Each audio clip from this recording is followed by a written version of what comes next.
Just YouTube, we're going live on. We are live. Good evening, everybody. Hello, my name's Sacha, and welcome to my YouTube channel. So it is Saturday evening, and while we wait for people to come in, I'm just gonna set the scene and let everybody know where we are. So we are streaming from my little room. Your little sanctuary chapel. This is Temple. this is where the magic happens. Well, some of it. Some of it, and all kinds of things happen. But yeah, this is my office. This is where I sit every day. I'm a husband. I'm Michael. I'm going to How do I introduce you do it? in 1 minute. There is somebody sitting next to me, as you might have noticed. He says, "Do no harm," and I am going to obviously introduce a man that needs no introduction. Introduce Michael, my husband, who is sitting here next to me tonight.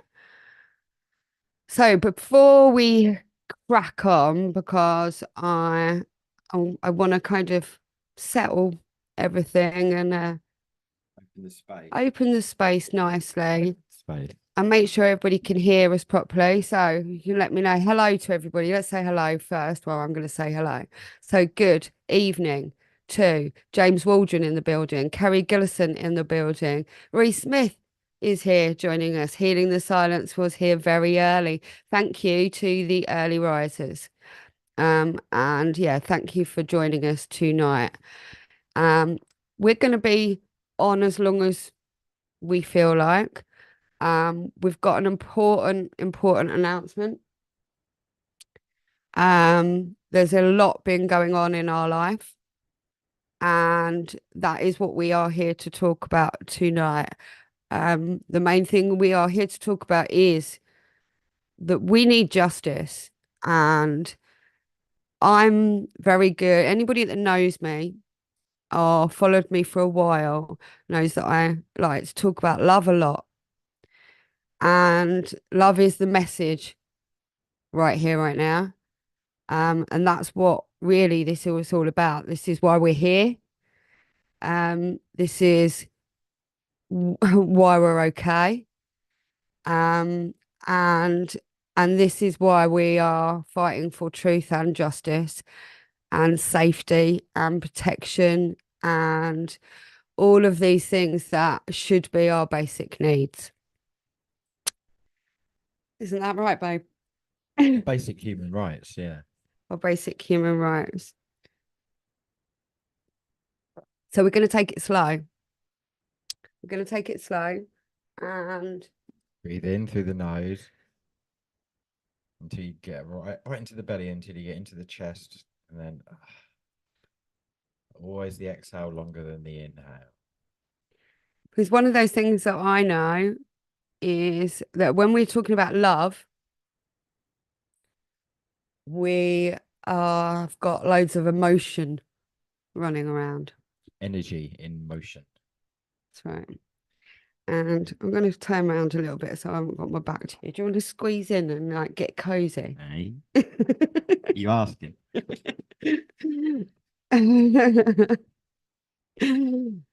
Not that kind of YouTube here.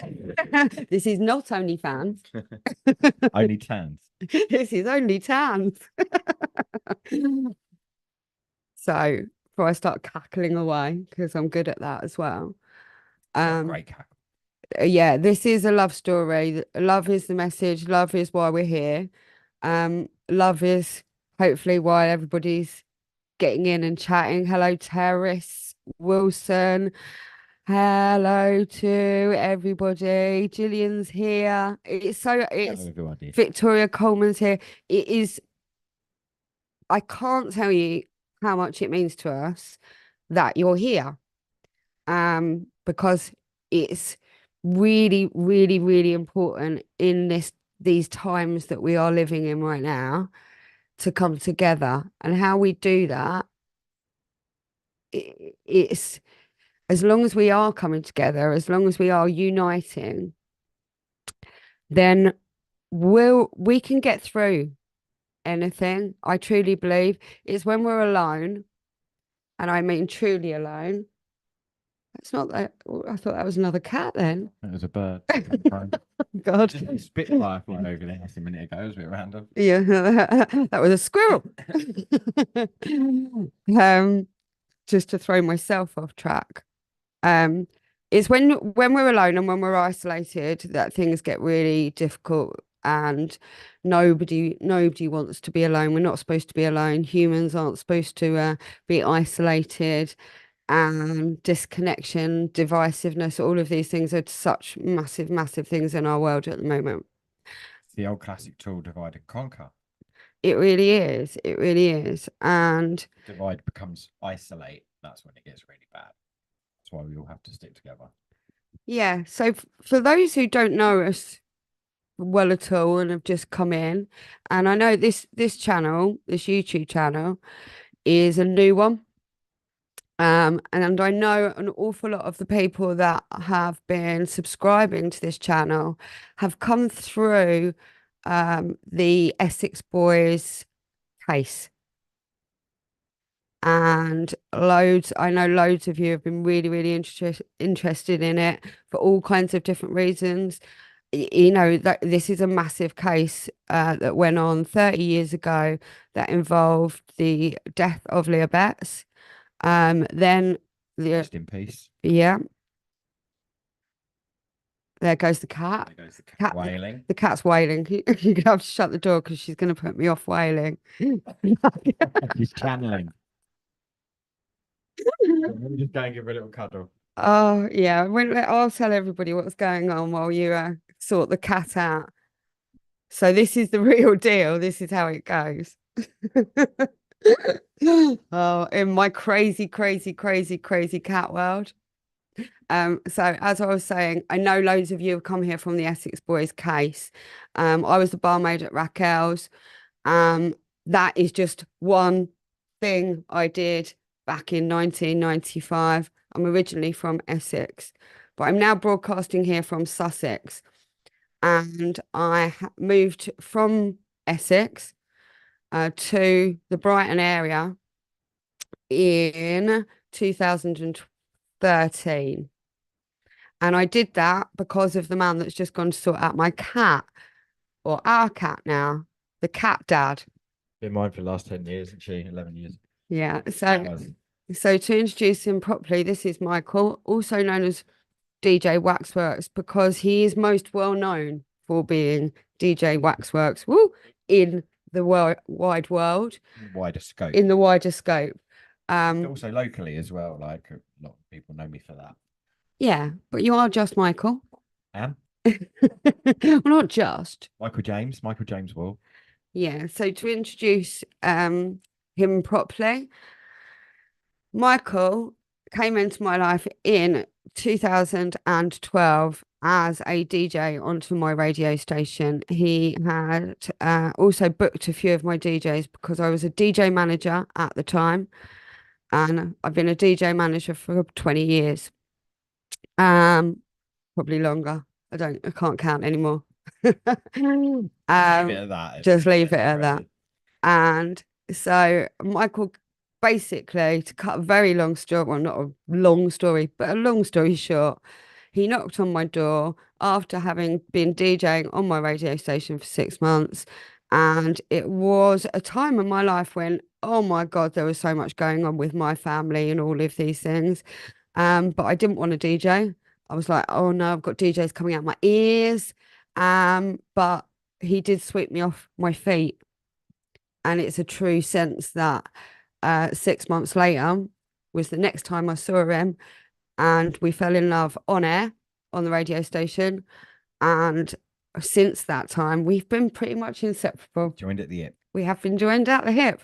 And I was always one of those girls that was like, no, I can't have a man that's in my pocket all the time, or I couldn't be in anybody's pocket. Yeah. I really just didn't think I'd be able to spend every living moment with the same person, but I've got to the point with you where it's unnatural when I'm not with you. Yeah, so everybody can see if you go to our social media, look at our history and all of this kind of thing. The night we fell in love is online at the show. It's actually not. It's on YouTube. It is on our YouTube, but it's not public Oh, it's not public. because of copyright reasons. Of course, yeah. So I've still got it there on private, but nobody can see it. Anyway, fast forward, fast forward. So 2014, we get married at Burning Man in the desert Nevada. in Nevada, in the Nevada desert. If you don't know what Burning Man is, also go Google it. I'm not gonna, otherwise, I'll be talking about that all night as well. Whole nother podcast, mate. Um, and then again, we fast forward to 2013, and sorry, we're in 2014. So I've moved to Brighton. We've flown off to the desert to get married. And everything is hunky dory, as it were. And we're having, starting our married life. And everything was going amazingly. And in 2019, because we started working together and we were working together all the way through. We never stopped working together. Supporting me with my DJing and producing. So it was 2014 I actually became Waxworks. Prior to that, I was DJ Waterwall, which was a props to my pops because his carpet shop was called Waterwall Carpets. But yeah, that's another story. But around that same time, I started this alias. I started making music. It got picked up by some big DJs. It got played all around the world. Got played on BBC Radio 1, introducing at Glastonbury. So our relationship was blossoming, our love was growing, and also my career was growing. Everything we were doing together on the radio station was growing. Everything was blossoming. Yeah, we're going through It was a beautiful time. It was a beautiful it was part of that cycle. yeah, and normal things going on in life and all of these kind of things. But end of 2019, things were Good. really good. We're at an actual peak, and you're playing at Elrow and the top promoter in the world, Christmas Day gig, the midnight set. One of the biggest dance music brands, but it was the one that I'd been really wanting to play for as soon as I saw Elrow and I saw the parties, and this was early on stages before they were as big as they are now. I just knew that energy was the energy that my DJing and persona and the way that I play would fit. And I was just like, I want to play for this brand. And when I started meditating, it was one of the things I visualized, and it actually came true. It really did, and that's a meditation, a manifestation right there. Their tagline is "We make magic happen." Magic did happen.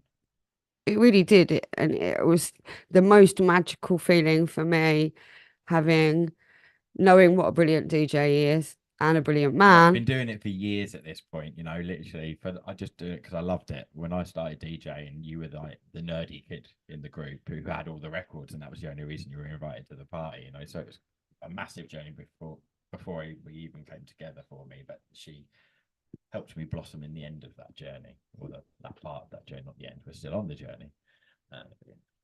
Yeah, it really was magic night, an absolutely magic night, and and so when you're at that kind of real high point, and we came back from Barcelona at Christmas, and we flew off to Zanzibar at the start of February 2020, yeah. for a well-earned holiday, because although it sounds great, oh, we're in a time of our life, We've been working for it and sacrificing for it. you really do. Just to get to Nevada, to get to Burning Man, I sold everything I owned so that we could go and get married there. And we didn't have much when we were there, that was the bare minimum, but it didn't matter. We just knew that that's what we wanted, and we needed to make it happen, so we did. Yeah, the music industry is a cutthroat hardcore business, and I mean cutthroat hardcore. And I've been in it independent. It's show business. It's the show business, like show business, like no business, like no.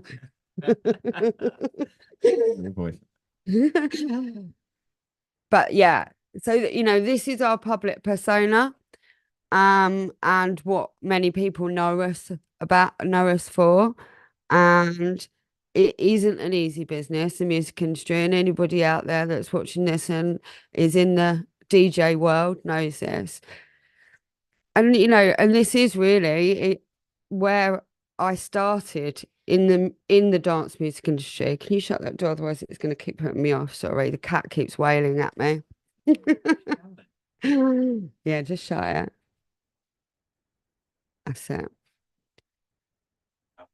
Go and sort her out. I know it's the strangest thing in the world, but I have my cat is in the wailing process because she's an old age cat. So she's a bit like an old person and likes to wail a lot. Anyway, this is what happens when you have a home studio and it's real and ideal. So the music industry is hardcore. It's not easy. I started in the dance music industry as an independent businesswoman running self-employed business in 2006. So by the time Michael came along, I'd been doing it for a long time on my own and it was real hardcore. And that was the truth of the real start of it, of going, I I I I was kind of I was burnt out already. You were at the tail end of a lot of other stuff that's gone on before this as well. I mean, it literally is. There's a few books in there. There's a few books in you, babe. There's so many books in me, so I was burnt. Yeah. I was burnt out, and the truth of it is, I was rescued by love, and love is the cure. I know this. Love is the healing force. It is it is the heart and soul. It's where we think from, actually. The thread that's got us this far. And it is the reason that we're okay. And, even though we've been going through an absolute horror of a nightmare of it can make you feel like, is this really, really fucking happening? And a kind of a side of what's been going on with us that we're going to be talking about during that whole time, we've also been brought back into the Essex Boys saga, and all of that that's been going on, but also another case. And actually, there's a certain individual that links all these three cases, but we'll get to that. But we've had, we've both been investing a lot in other causes, and that is part of the healing that you do when you go through something really, really bad. It makes you understand the value of when you get helped, so it makes you help others more often. I think it more makes you more aware of being able to help others, and how you can do it in very little simple ways. But yeah, like with you've had all this going on, you've invested so much time into these other people, but today we're here asking for a little bit of investment in us, and yeah, we're Is really, that really grateful that there's anybody here. It's not about numbers, it's about people and about the little things that we can all do to make a big difference. it can As some my brother said, when strangers come together in total chaos, we become an unstoppable force.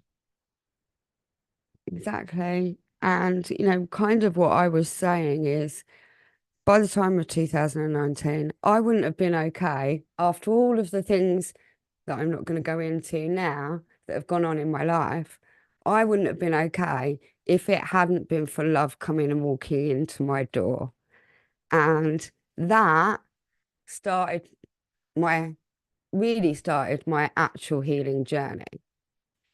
Um, just- so it started my healing journey because we all need this. It's a thing. And I don't mean it's not just about, this is not about sex. This is not about just It's not just about that romantic love. That's a beautiful part of love. Real love is when you really embody the other person and you really listen. When you listen, your nervous systems connect, and you allow that person to um, express their emotion and be their authentic self, things that they were maybe stopped for in their childhood, all of those things, that are able to react, let it out, and not be judged. Um, yeah, and you taught me to listen. It's a skill I've had to have when you've got a woman that's got the gift of the gab like you have. Yeah, like you have. Like one thing we're good at talking. Yeah, we've been doing live radio together for, this is what, 22, no, Since 12 2012. years. So 12 12 years. years of live radio, live radio shows every Friday or every Sunday, with both of us on air together. But we haven't done many talk shows together. This is only what, our second or third time together. Yeah, and we went live on YouTube last week, but we were just in the garden after a really mental day. We've had And so many of those in the last 4 years, though. Like that's just one day snippet of everything we've been going through in the last almost 4 years. yeah, And that's what we're here today to talk about. and that's yeah. So that really, while we were kind of getting warmed up for this first 20 minutes, I just really wanted to kind of warm up the space and let everybody know like that we are here, we are okay. Um, yes, there's some real deep, dark, nasty stuff going on. Um, but we are strong and we have got stronger through this, through the love, um, through the understanding, through getting just carry on, just carrying on seeking truth, for the reasons of love, honor, and safety for all of us. It's never just been about Tim or you or me or This whole story isn't just about that. We're just a couple of people that have been dragged into it. yeah. And so And there's many other people affected. It isn't just about us. Me and my brother have never been just about us. We've worked over the years. We both grew up in a foster family environment, so we both worked in residential children's homes for a number of years.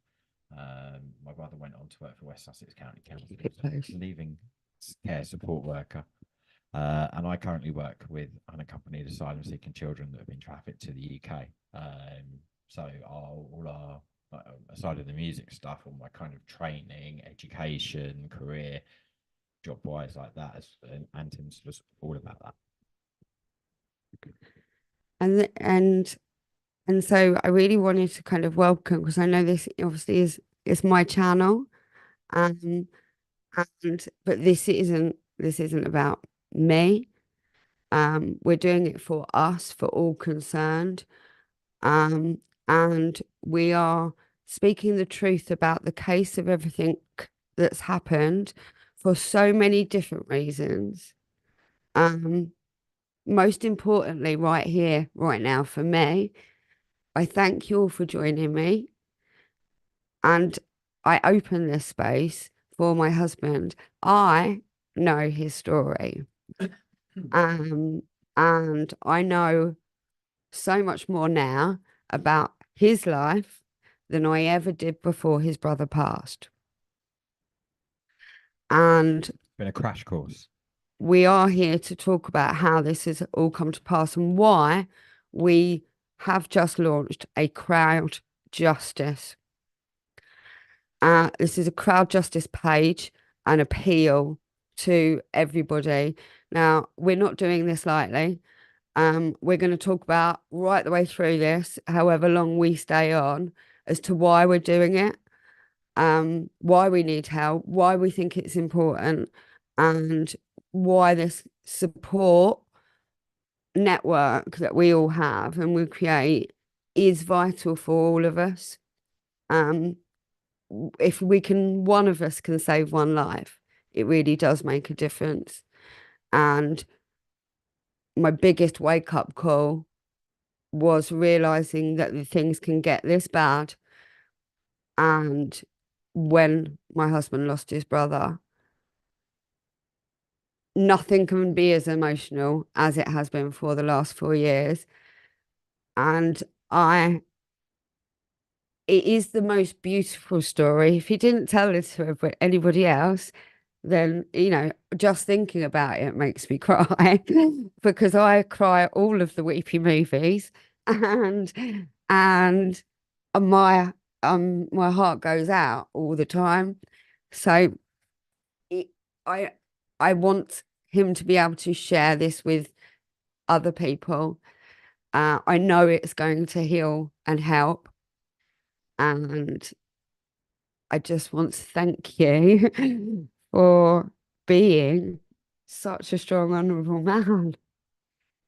Because I know, and this is why it's always difficult, I know your brother's here with you right now, always. Every heartbeat, every breath. Go for it. You've got to ask me the questions when we're on the You guest. can So, start. You can start while I compose myself. You're good at yeah, so you've got a bit of an that. idea about who I am, kind of my background. Um, and this happened in the town that I grew up. I grew up in Lancing and Shoreham. Um, Lancing until I was 11, and then Shoreham by Sea. And my brother Tim, who we're talking about today, is 10 years my senior.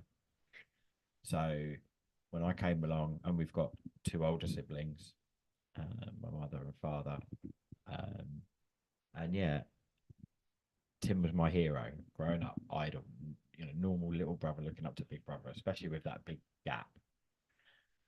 And where all this went down, Shoreham by Sea, um, he was found to have drowned in the middle of the day on a beach in Shoreham on the 30th of October 2020. And so I think starting maybe from Shoreham tonight, I don't know. Yeah, So I need a little bit. What do you want me to I'm gonna start? Where do you lead want me to you. start? So for everybody out there, and I know a lot of people have seen it. This is, like you said, about what happened that day. Now, there's all kinds of stuff that's gone on. As with any community, any family, and all of these kind of Like, if you think things. the Essex Boys merger's got loads of different things and avenues and this, that, and the other, this case has exactly the same kind of thing. Court documents, things that are said, things that are true, things that are not true. And the Essex Boys, going into the Essex Boys groups has really, really, really helped me. It's been such a learning journey because I've not just been listening to his stories, I have been supporting them and helping them and finding out all these kind of things because it is not every day that you get a knock on the door like this. And it is the knock on the door that everybody fears of a loved one. Something's happened to them. And, I remember when we were younger, it used to be on the TV sitcoms, wasn't it? It would be like, there's Mr. Plod at the door, and I've got something to tell you. And this is the truth of when it's actually like, no, this is actually happening. This is actually happening. There's nothing we can stop. Could you tell us a little bit about you and Tim as young lads to begin with? Before, because this Yeah. So this as just to set everybody is to understand about who you and Tim were in the local yeah, community. yeah, yeah, yeah. So growing up, I idolized my brother. We moved to Shoreham by Sea when I was 11, so he was 21, and he was a good-looking lad. He had a very outgoing personality. He was kind. Um, Everybody just kind of would open up to him. He's one of those kind of people. Always positive, a lover of life. And when we moved to Shoreham, um, I was friends with a young lad called Nigel, and we were best mates. And it was me, Nigel, my brother Tim, and my mother and father. At that point, it's 1989, and me and Tim grew up in that house. My mum and dad started fostering in 1989. That's another story why she started fostering, but We grew up with foster brothers and sisters, 20 foster brothers and sisters over 25 years. My father sadly passed in 1994. He died suddenly as well. He was actually taken into hospital right close to my 17th. It might have even been the day of my 17th birthday, and he died a week later. And at that point, Tim became my absolute father figure. We went away traveling. We lived in New Zealand for 3 months, traveled around the North Island, New Zealand, had some right mad adventures. You know, the two Lancing boys hadn't really been anywhere else before. I'd been to America to my sister's wedding. Tim had been to France, working, stuff like that, little things like that. But to the other side of the world at that age was an eye-opening experience, a heart-opening experience. So you're commonly known as the Wall brothers. Very commonly known in Shoreham as the Wall brothers. Yeah. And recognisable for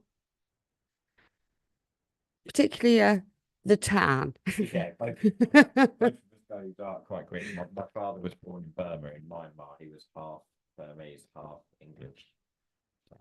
Yeah, and you know, it's a really key thing about, you know, where we come from and our families and our heritage. And I've always been very jealous of Mike's tan.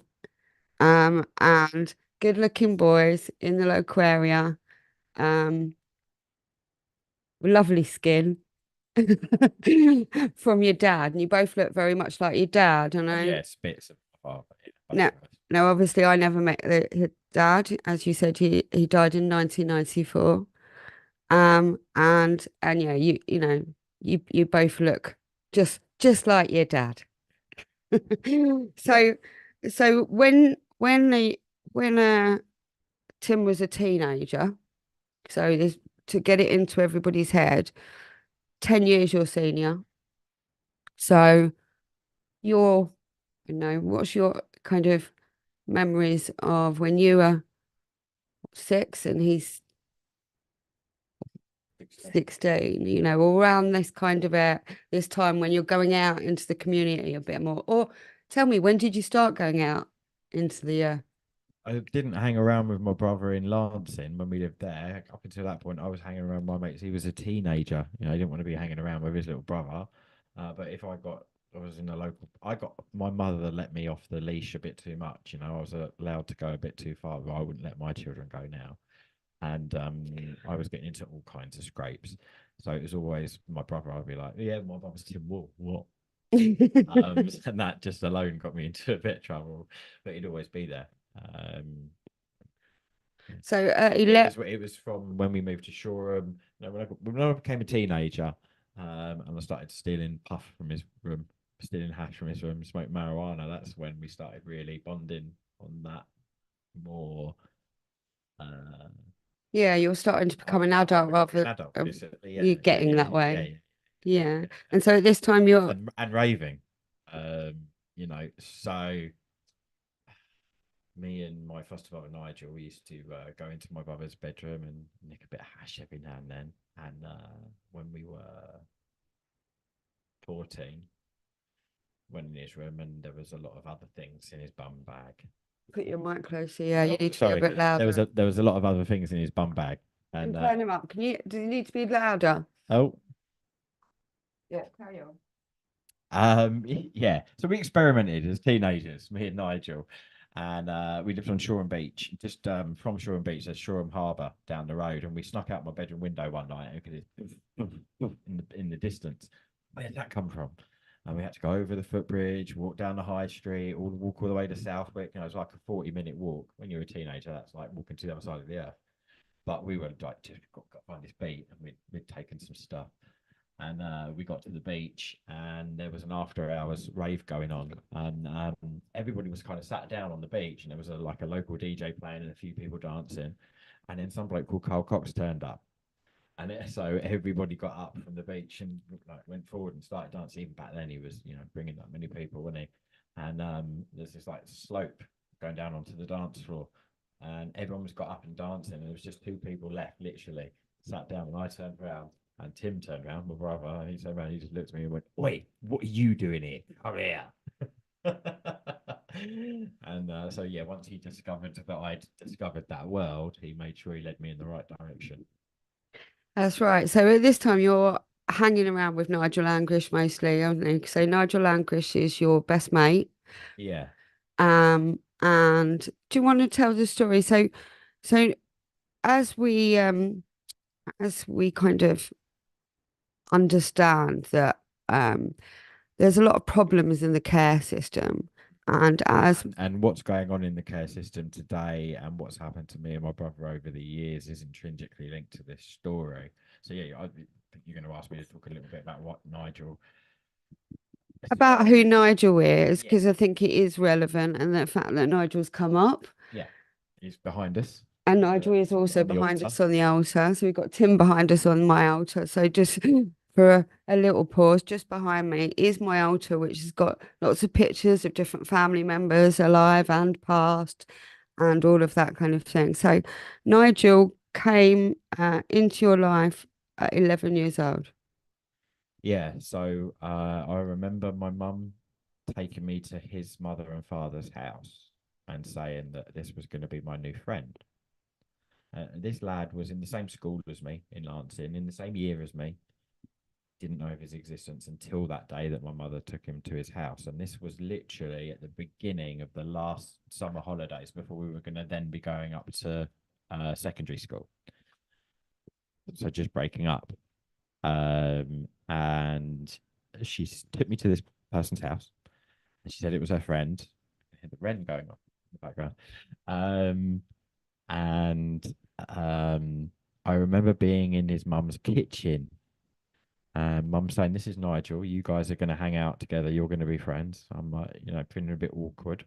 Why have I got to hang around with this new person? And I remember Nigel's mum doing the dishes, and she was stood on a stool because she was that small. What I didn't know at the time, I'm 11. His mother was only 16. Um, and his father Glenn um, Remember to talk up. was not a very nice man. Anyway, so we get introduced, get told we're going to hang out. We do get on like a house on fire from day one. Like when I think, but I've met a lot of people in my life, and Nigel used to have me in stitches all the time. He was just such a joker. He was a beautiful blonde boy. Don't forget, get the picture down, babe, and hold it up. He's a lovely lad, and yeah, we really hit it off. We became mates, got into all kinds of scrapes, and then my family were moving from Lancing to Shoreham Beach, and we moved to Shoreham.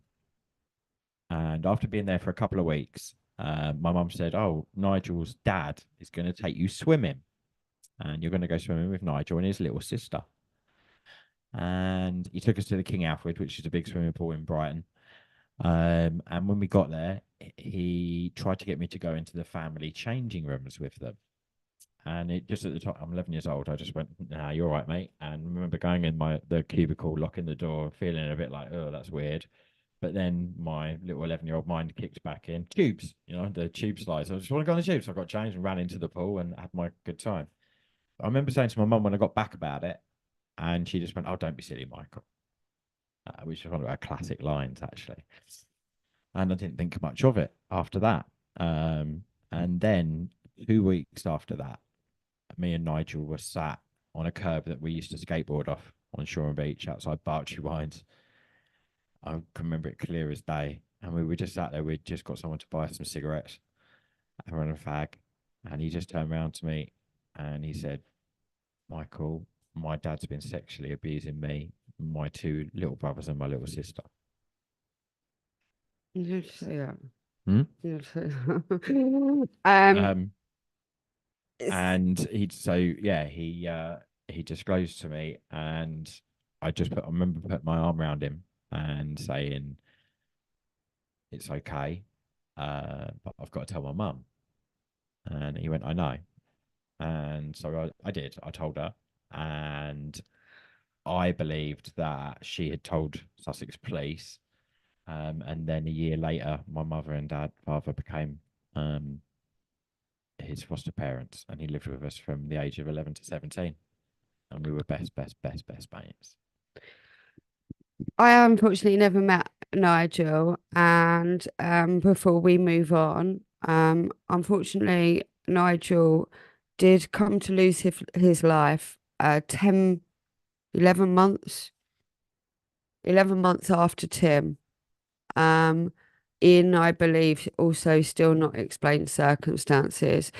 We did not know about that at the time. Michael did not know about that at the time. Bless him. Um, and it was only after Tim's death, it was actually after Tim's inquest, sorry, after his brother's inquest, that Michael went on the search for foster brothers that he had lost contact with. And it was then that we sadly found out that Nigel passed on the 7th of September 2021. Um, Tim lost his life on the 30th of October 2020. So, we're 11 months beforehand. Um, so this is Tim's foster brother, as well as Michael's foster brother, of course. And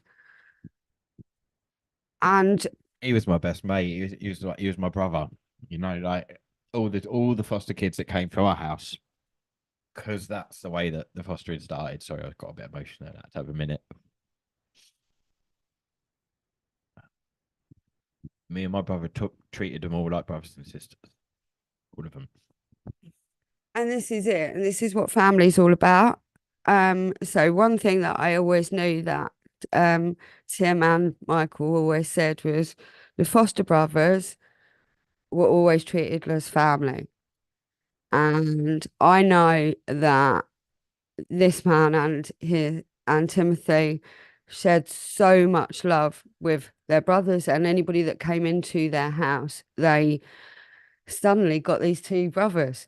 And I know from being an only child from 0 till 10, and especially when you're a kid that's from the care and, had a difficult start, if you go into a home and you've got these two big brothers, it changes your world. It absolutely changes your world. And and I know he's super strong and super big hearted. We've both cried oceans in the last 4 years. I mean, to say we've cried oceans, I've cried oceans, you've cried, we've let it go and we've let it flow. And that's taken us on a healing journey. And Nigel's gone, Tim's gone. We can't bring them back. Um, but I know for sure that Tim's greatest wish, number one, to make sure his brother was okay, because he always looked after his brother. But it would also to make sure that whatever has happened to him, to Nigel, to so many others in the local community, With the facilitation of a lot of the same people. and and you're hearing the same patterns. And I know I can't blow my nose. you can blow your nose. Roll me a fag as well. I know that he spent so much time giving to uh, kids in care, brothers in care have come into the family, but also him and Tim both worked in the care system. And so they have cared so much, and you know, big-hearted people care. And I know 100% that all Tim would have ever wanted was everybody to be okay. That's all he has ever wanted. And the manipulation of these two brothers' love, their care, and their knowledge, being shut down, being silenced. I'm hearing it too much, people. Um, I never realized how I wasn't in touch with the care system in any way. I'd never come anywhere near social services, and apart from with the Essex Boys stuff, I'd also had no experience with the police. Zero, and I mean zero. So I didn't have the level of experience, the level of knowledge, the level of understanding, or anything like what Michael has and what his brother had before him. And so when I say that it's been a wake-up call to understand the level of police corruption that is involved in so much stuff that's going on with the care system, um, when I've experienced the most uh, unbelievable, shocking nightmare that you would never, never, never believe, that I would never have actually believed could have I, happened. me and Tim had lots of experience of everything that was Yeah. going on in the care system from when we both started working in residential from 2002. Now, I was in my 20s at this age, at this time. And as soon as I went into working in residential, I saw things that weren't right. Even with my level of experience and worldly knowledge at that point, now in my 40s, blimey, I can tell you a thing or two about the failures of the care system and how they're continuing to fail each and every young person. Um, but what I didn't realize until I got older was that I was being treated like one of those young people as well, and so had my brother.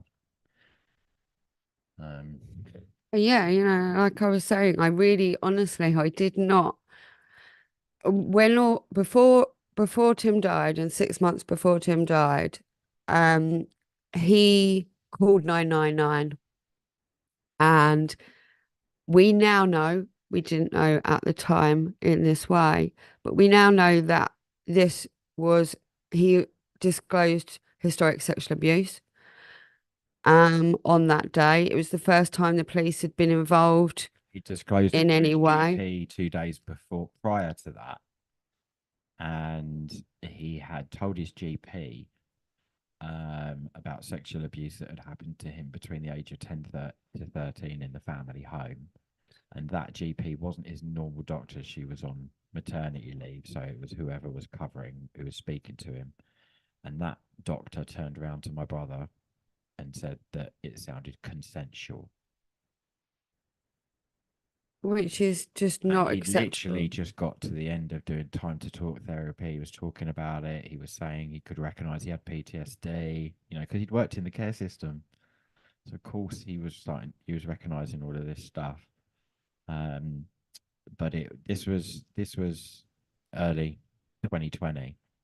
What had actually triggered this disclosure is happened when he'd gone back to work in November 2019. This is it. And so the difficulty, one of the difficulties in this case is when somebody says, "Oh, they've disclosed sexual abuse," automatically people think, "Oh, they're not going to be able to cope." Now, that isn't, it isn't ever that simple. And actually, I know, and we have all of the evidence in this case, I know that Tim had actually got to a point of strength where he'd actually been, because now we have medical records and these kind of things. What this therapist was saying to him, what he was saying about wanting to open up to his family, etc. We've got all this recorded.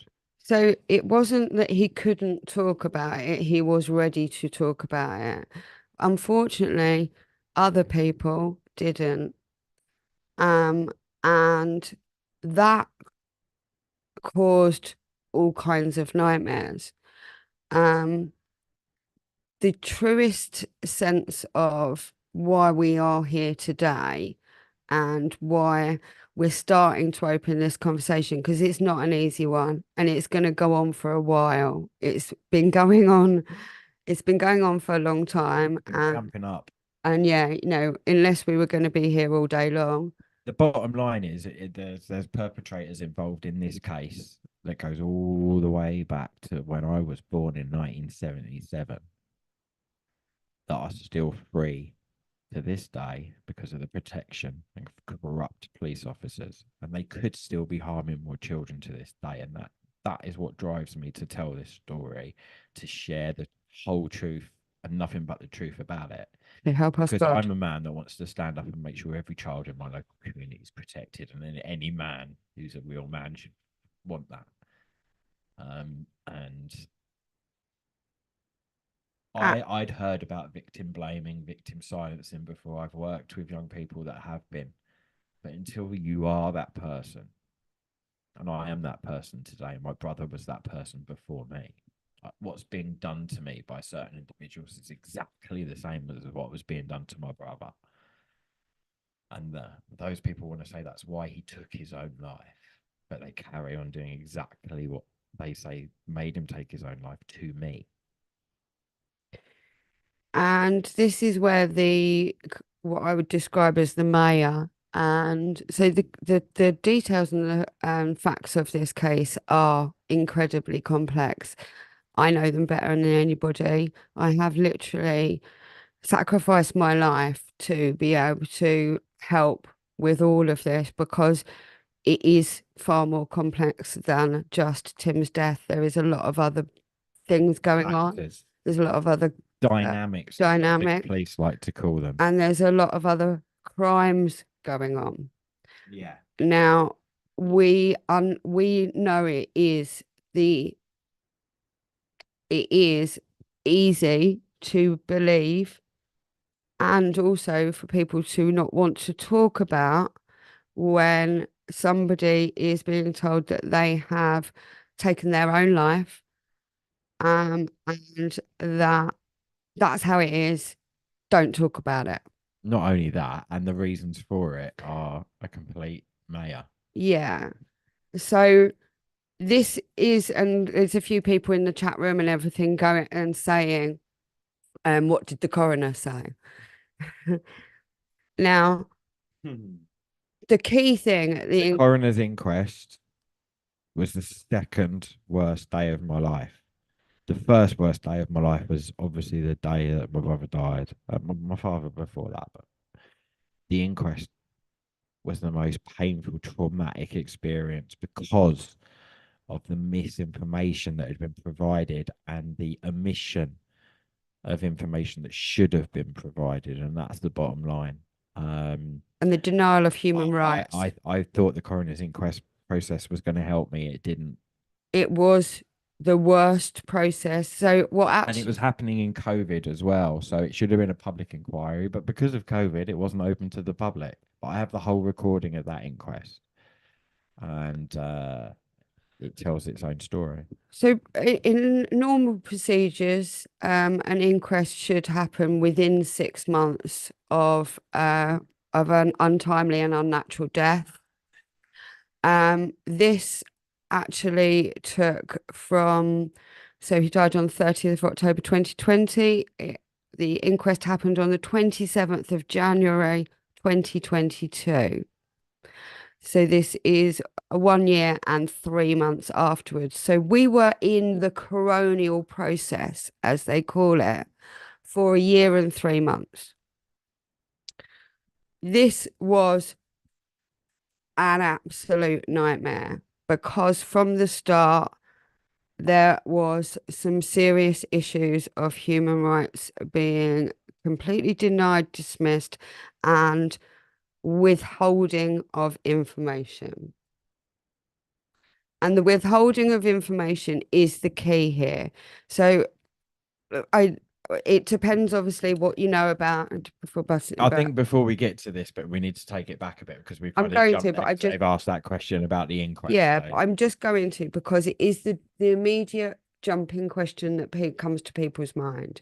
So it works like this, as in the fact they go, well, this happened, and then, oh, what did the coroner say?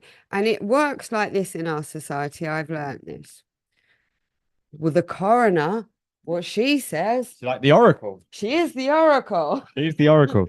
You got to remember that the conclusion is only based on the information on they the are information given. given. And this is a key thing to this case is about communication that was given to the GP, to Sussex Mental Health Team, to Sussex Police by multiple individuals, and information that is completely fabricated and fabricated for the reason to destroy lives. This is truth versus lies. This is light versus love versus evil. It is Star Wars literally happening in my lifetime.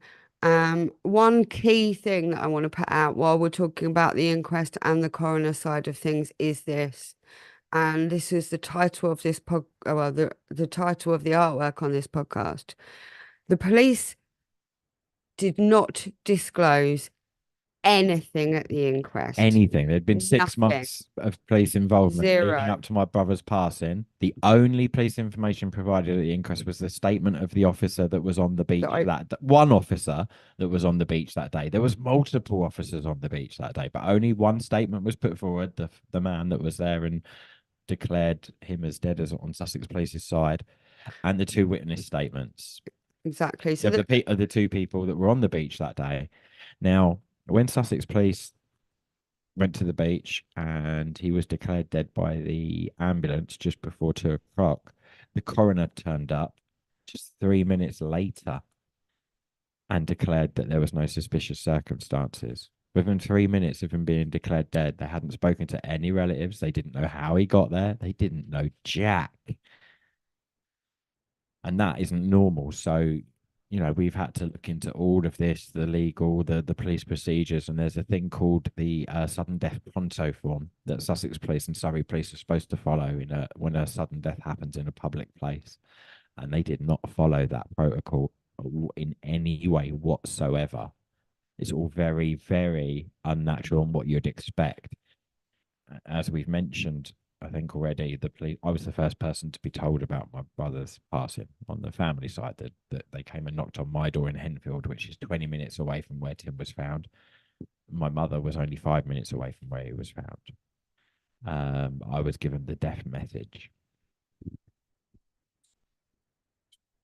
That's okay. I'm not. I don't. I'm not surprised. So the key thing here is the coronial process was not done correctly. And the reason that the police gave for not putting any evidence forward regarding any of the investigation that we pushed for was because they said there was no third party involvement within 5 minutes of reaching him. All they did was lift up his jumper. This is what was actually said at inquest by the coroner, by the man that the did coroner's it. officer, So by the coroner's assistant, Halloran. who actually did it, who's public servant, said they lifted up his That's why we jumper, can name him couldn't public see any servant. marks, and that was it. Now we have all This is exactly what's happening to lots of people in the care system, young people who are abused, trafficked, have horrendous things happen to them, and then they're bumps off and they tell everybody that it was suicide now. or they died of natural causes. You could think, and we are not here to try and put speculation out which shouldn't be. We are not here to We never have been. upset anybody. Let me just finish, darling. We're not here to upset anybody.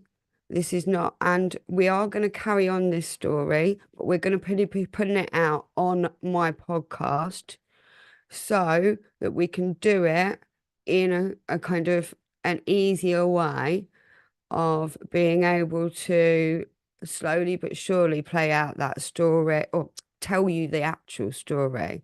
But the key points here right now are this. We are not trying to put out speculation. We are not trying to upset anybody. We are not trying to cause anybody any problems whatsoever in any way. We've just always wanted the truth. It is for this specific reason that we are talking about this particular case for this. It is because with all of the evidence that we now have that was not disclosed to us at inquest, that I had to get a court order to get through different means, through all of the stuff that we've had to literally drag through emails, through SAR requests, through all of these kind of things. IOPC, going up to the crime commissioner, the top of Sussex Police, my MP. We've done the lot. We've done absolutely everything to get all of the information so that we could actually have some peace of mind. And mostly, at the end of the day, it's for the peace of mind and for the closure and for the understanding so that everybody can move on. What we have found is from the moment, and it's not just from that day, it's from 6 months beforehand, from all of the things that have happened prior and what actually happened on the day and since, go to prove to us without, and I'm saying this on my hand, on my heart, without a shadow of a doubt, we know 100% that the story of what happened is definitely, the story that's been told is definitely not true. 100%. Because of, and just to try and break this spell, and I would like to do this for Michael, to break this spell of family dynamics, all of that. Oh, he could just kill himself, or he couldn't handle it, all of this kind of thing. Yes, it is always a possibility, and we always had this possibility and understanding of that. It was never something that he couldn't deal with. He's dealt with death and all of these kind of things in his life.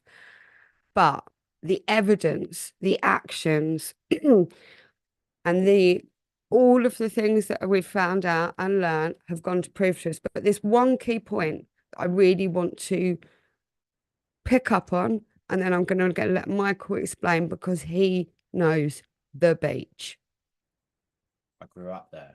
I grew up there. And this is the crux of, obviously we know that the coroner, for reasons that are in the Facebook group, that we are able to come out and tell anybody because they're all coming out in the public record. What we've had to do is get a lawyer to be able to protect ourselves, to actually be able to talk, to do it because in the legal way, so difficult. Everybody knows what it's like with YouTube, with censorship, with you're upsetting defamation somebody, cases, defamation, all family of those court. kind of things. So we can't go into all of the dynamics and all of those sides of things, obviously, and that would take too long. But there is this one key point that we have to point out that is public and can be understood. If you were to kill yourself in the water, there are certain things physical that cannot change. So it doesn't matter how much somebody might be able to try to manipulate the situation, or if there is something sinister going on, if that is going on, then people can always try to manipulate things, people, all of these things. But there are certain physical things that you cannot change. And the truth of the situation of the time, and this is all about time, the time of what time Tim was seen coming in to Shoreham Beach. And this all comes down to the tide. You cannot change the time of the tide and which way the tide is going. And how deep the water was that he was in. And how difficult it is a process to death by drowning, because believe me, it isn't just as simple as going, I'm just going to go and hold myself under. Do you want to take that out? He was had no drink or drugs in his system. This was around 1:20 p.m. Can you turn my mic up because I'm talking loud? Yeah. Lost me now because telling me to turn my mic up.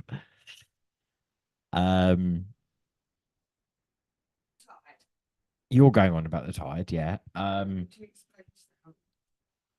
What? Just explain to them about what time it was and what way the tide was going. Yeah, so it was 1:20 in the afternoon. and the tide was about halfway out. And me and Tim grew up on that beach. We know the tides very well. Middle of the day, busy dog walking beach. Now, apparently, there was nobody else on the beach apart from witness one and witness two. Witness one was a woman that was walking with her children.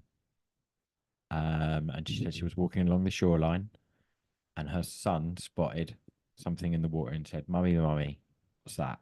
And that she looked up and instantly knew it was a person very close, and that he was laying on his back, and that his pockets in his puffer jacket were keeping him afloat, that his eyes were wide open, and that it looked like his eyes were following her.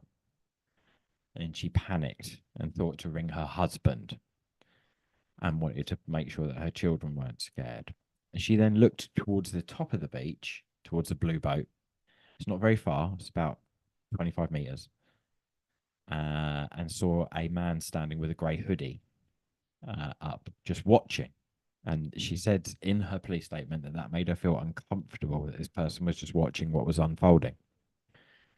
She then says that her next instinct was to put her children in the car. So to walk up the beach, put her children in the car. She's on the phone to her husband. Husband's going to ring 999. Now, the husband is actually a Sussex police officer. That's not written in her statement. It just says her husband.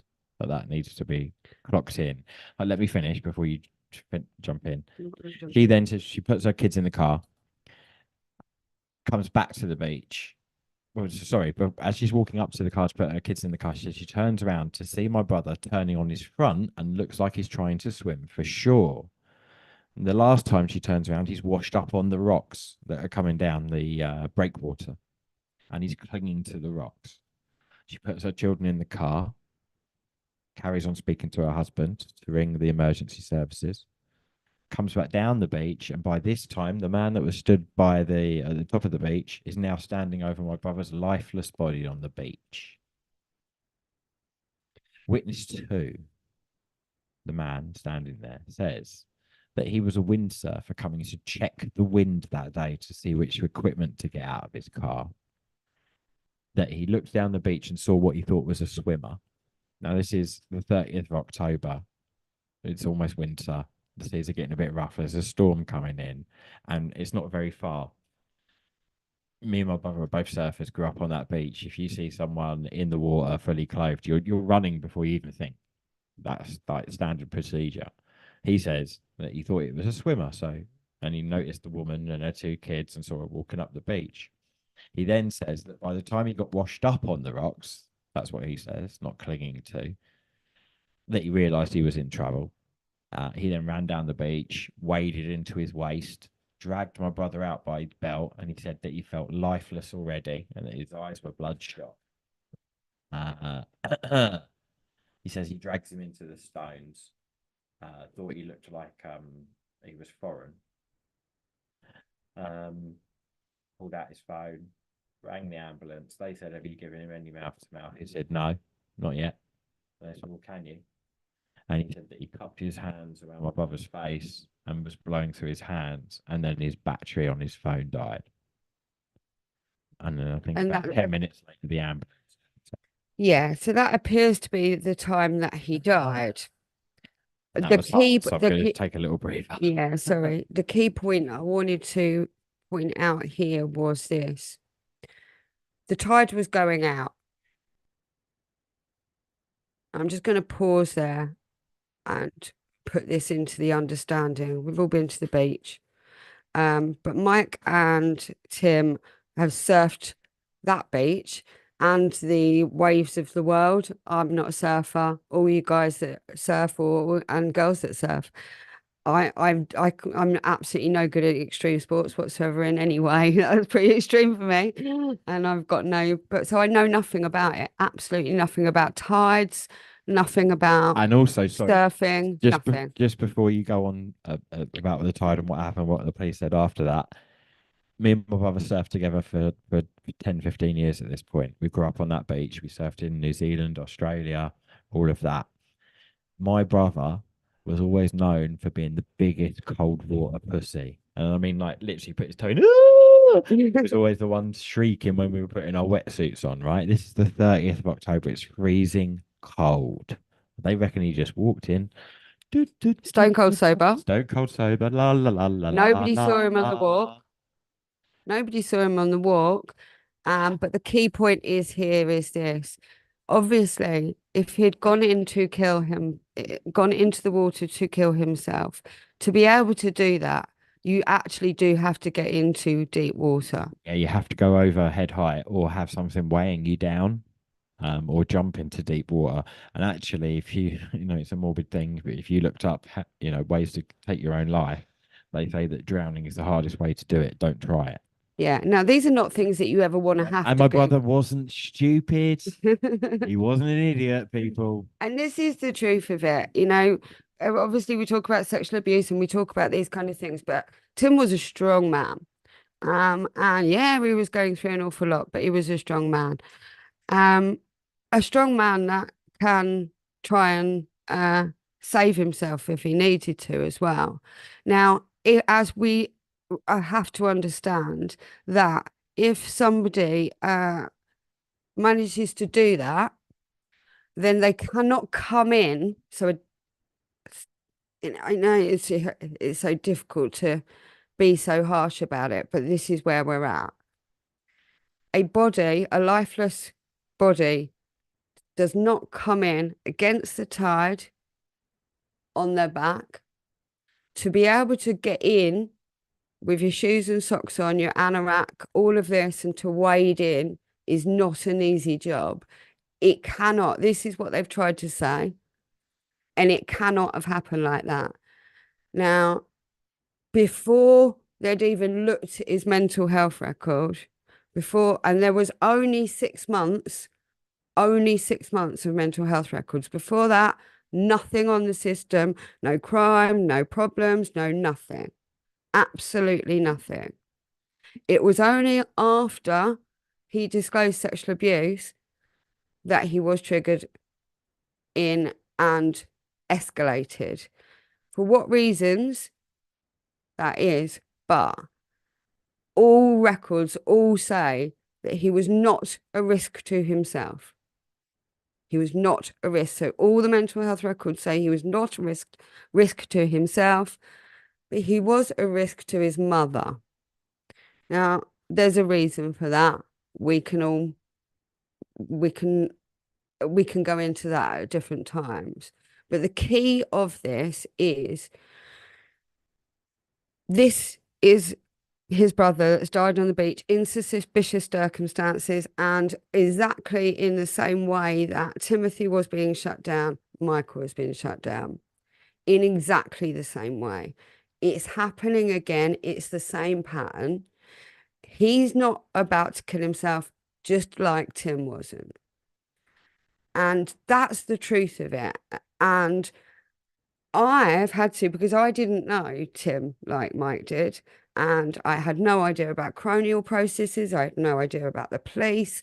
I had no idea about any of it. I have been on the fastest learning curve of my life. I've learned so much about all of this process that is supposed to happen, the processes that the police are supposed to do, the processes that Sussex NHS are supposed to do, the mental health services, all of these different lines of duty, processes that are supposed to be followed. We're even getting They're not being followed. Sussex Police's latest letter to me. Oh, sorry, to a journalist who put in a freedom of information request, is that they don't want to disclose the information of my brother's passing, the police record, because they believe it would cause extreme distress to the family. Now, we are the family. That's me. And they've never supported you. And they've never given me a family liaison officer, no sexual disclosure support service, nothing. They've actually treated me in the polar opposite way, and they did exactly the same thing to my brother. And why is that? So and why this is it. Why is that? Why has he had his human rights denied, not allowed to talk to the witnesses, not allowed to question the witnesses at the inquest, don't want to talk to the witnesses that provided these statements that we just told you about? I said, can they be brought to inquest so I could question them? And they said no. Yeah. What? And on the bottom of their statement, it says, if I am called to court to give information, I'm happy to do so. It is a human right to be It's able my to ask human right questions. as an interested person, It kept as the closest it kept person to getting my brother. denied. And the truth of this case, so where we are at right here, right now, today, Why we're asking for your help. yeah. And we're going to be, like I said, we're going to be putting this story and putting the truth out of it because we've got to be really careful. Yeah. We have to be really careful We're not still allowed to say names. We're not allowed to come across like we're trying to harass anyone or because we're really not. aspersion, and we're really not.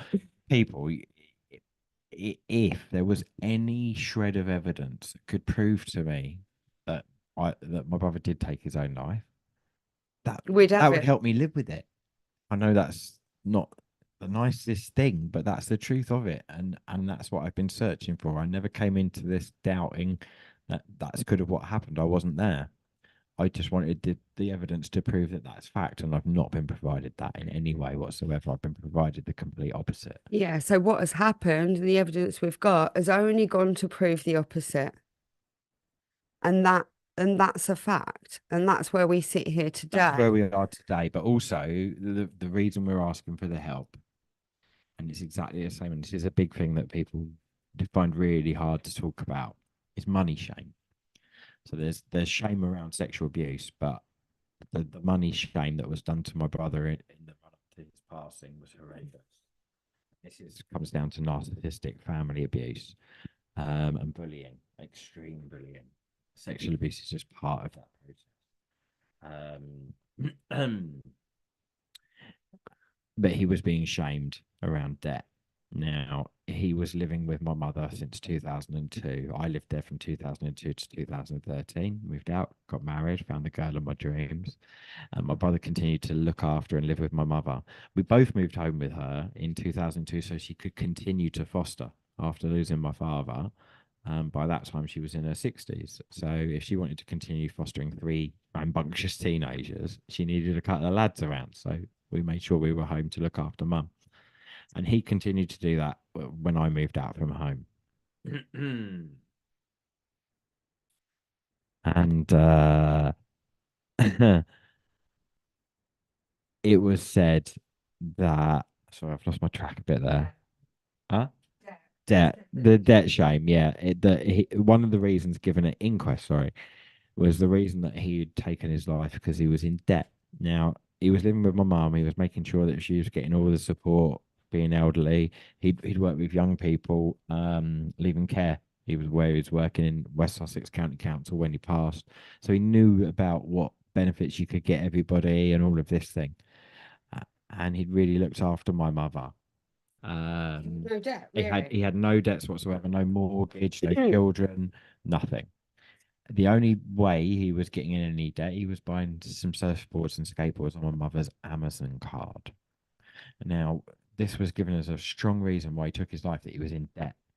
2 weeks It was given as before the top reason, yeah, actually. 2 weeks before he passed, he'd actually put in a request for medical retirement and was going to cash in his West Sussex County Council pension, which is hundreds of thousands of pounds. So you, Around about it's something, around about 100,000. This yeah, is the true thing on what we're talking about on money.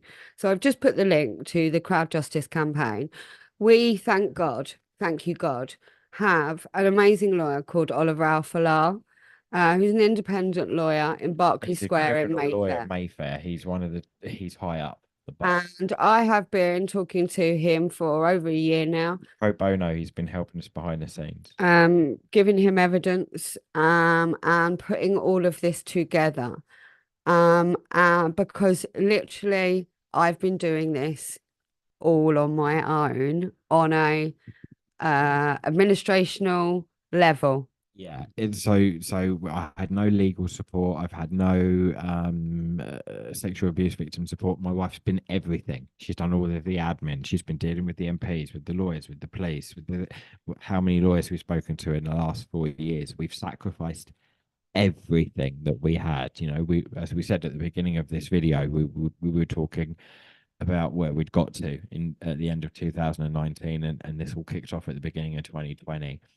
We're asking for help because we need it.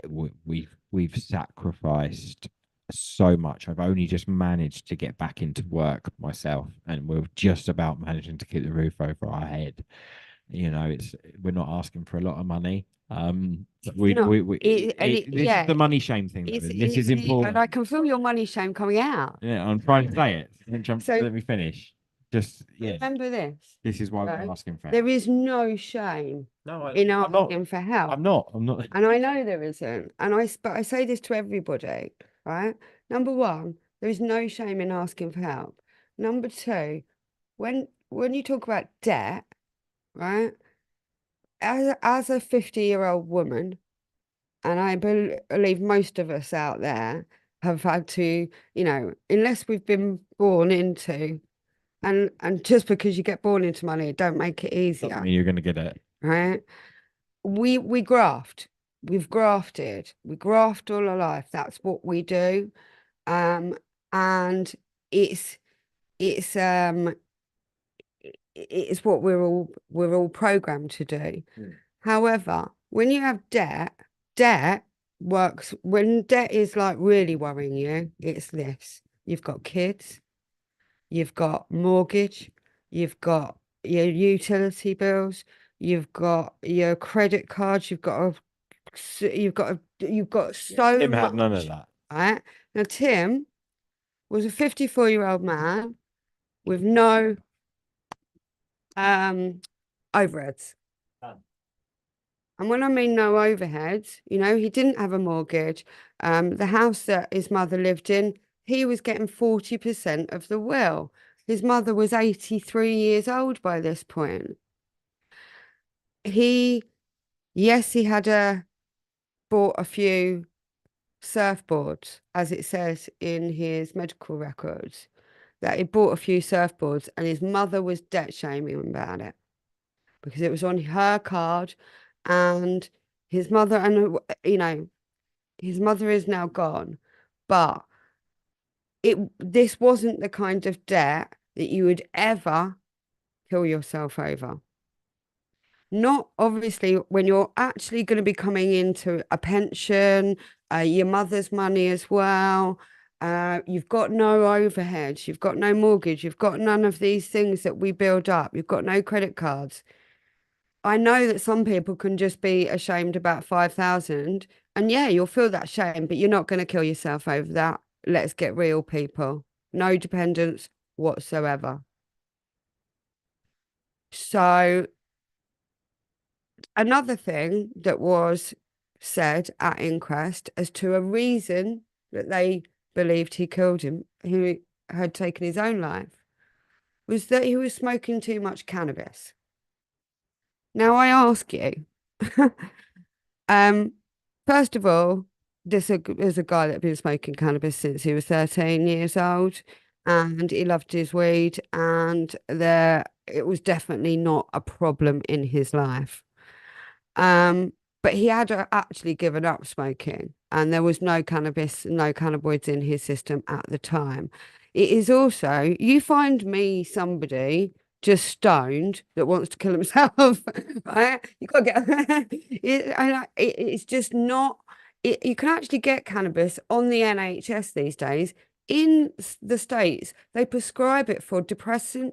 So please do, and I have to say this to the state and to the coroner here, please do not try and give me reasons that are not true Yeah. at an inquest, And I because tried to that was call the this out. first I thing. tried to call this out at inquest as well, and said that things had been said and the reasons I were given weren't true.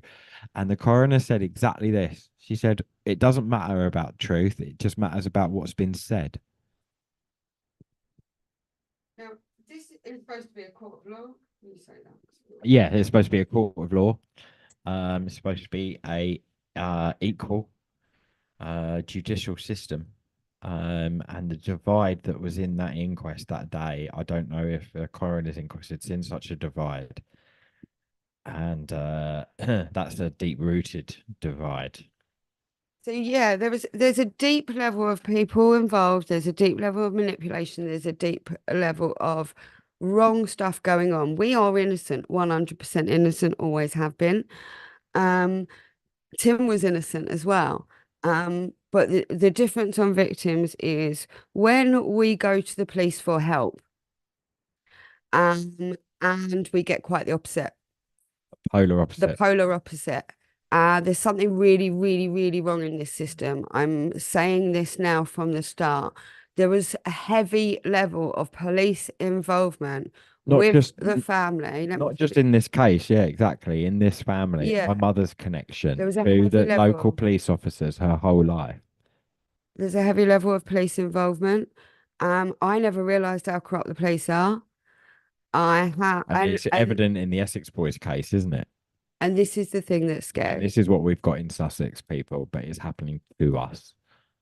Yeah, and this is the thing that has put the fear of God in me. Yeah, we don't feel safe here anymore. I grew up here. I grew up in Lancing and Shoreham my whole life. Yeah, I travelled away. Me and my brother lived in New Zealand, Australia.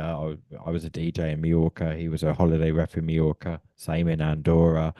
Then we came back. But I've always loved Sussex. You know, we grew up on the beach with the South Downs behind us. I felt lucky when I came home from traveling. I appreciate Mm. more where I live and all of that and love it. And love a lot of people in the local area. But when you're ringing the police and they're shutting you down when you're reporting possible murder And paedophiles. and way more than just one historic paedophile and people that are still a danger to our children to this day, and they're just shutting you down. It's really, It really doesn't make any unnatural. sense. It's really unnatural. And as I say, I've worked in the system, so I've worked with other people, gone through the process where they've reported and they've been helped, and I just haven't. And it's for this reason that we are here right now today, because of this. The police have been gaslighting. The police have not helped. The police have not disclosed. They've admitted. There's loads of police involved in this case, from the fact of the witness on the beach being married to a police officer, to two retired police officers Living living next next door to my door, mother and my brother to and me. a heavy level of police involvement. And then they go, the classic, nothing to see here. It's suicide. Tick the box and Tick the move on. box, move on. Nothing to He see just here. walked to the end of the Nothing to road. see here. Nothing to see here. Now, for that reason, and I think this is best for us to leave this here with like quite soon. I'm going to take a couple of questions, right? Yeah, if you But have because got it's any very, questions, I want to hear other people's points of view of what we're saying. yeah, because what we're doing is opening up the conversation to everybody, going, we want to be able to talk. We want to bring things to light. We want everybody to be able to heal All I've together. wanted is everyone to get in the room. And this is all my brother wanted from May 2020. Yeah. Can we please all get in the room and talk? I don't get He was scared. talking to Time to Talk. That's who the GP sends you to when you report historic Yeah. abuse. I don't Nobody's wanted to talk to him or to me in the keep last butting few in. years. I No, I'm don't not want. butting in. I just I want to know talk I'm butting in, and I don't want to butt in. What I want to say is I don't get scared easily. I've been round the block a place or two. yeah, yeah. We're in We those we quick don't, chickens. and I'm not sitting here in fear. I'm way past that. Yeah. Yeah, like 3.5 years down the line, I'm just come to realize that the police force are not doing their job. I know everybody's not bad in it, but I There, do know that there's there's, certain officers not protecting that are just intimidating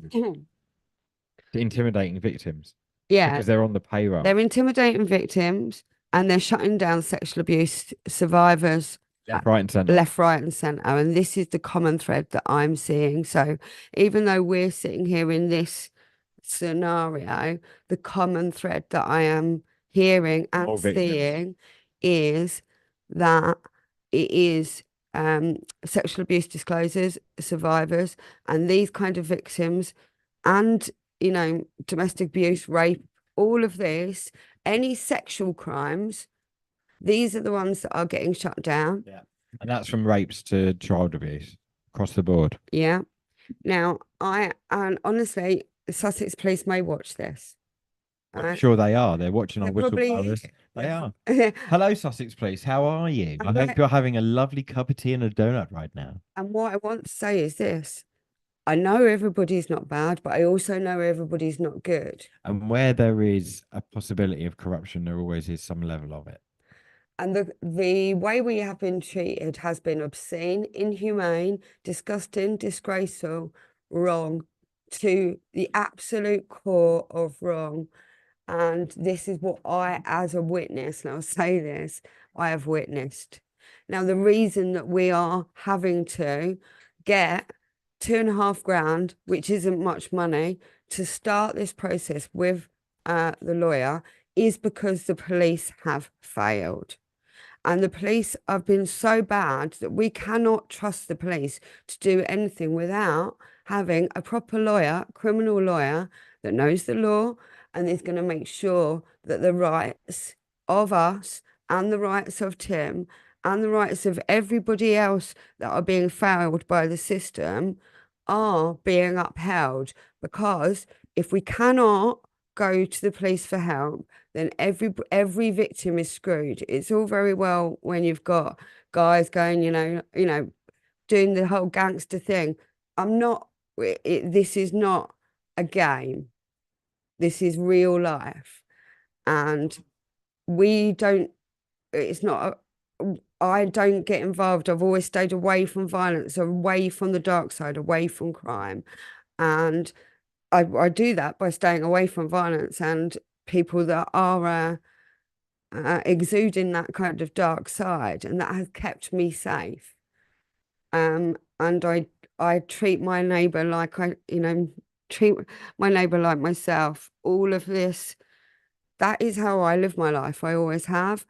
That's the truth, the whole truth, and nothing but the truth. So having to witness coming from Essex to Sussex, think everything was great, and then to actually have to find out all of everything that's gone on in the past, all of that what's been going on, and how bad this corruption is in Sussex has been horrific because they obviously don't like me because they don't like a clever, strong woman.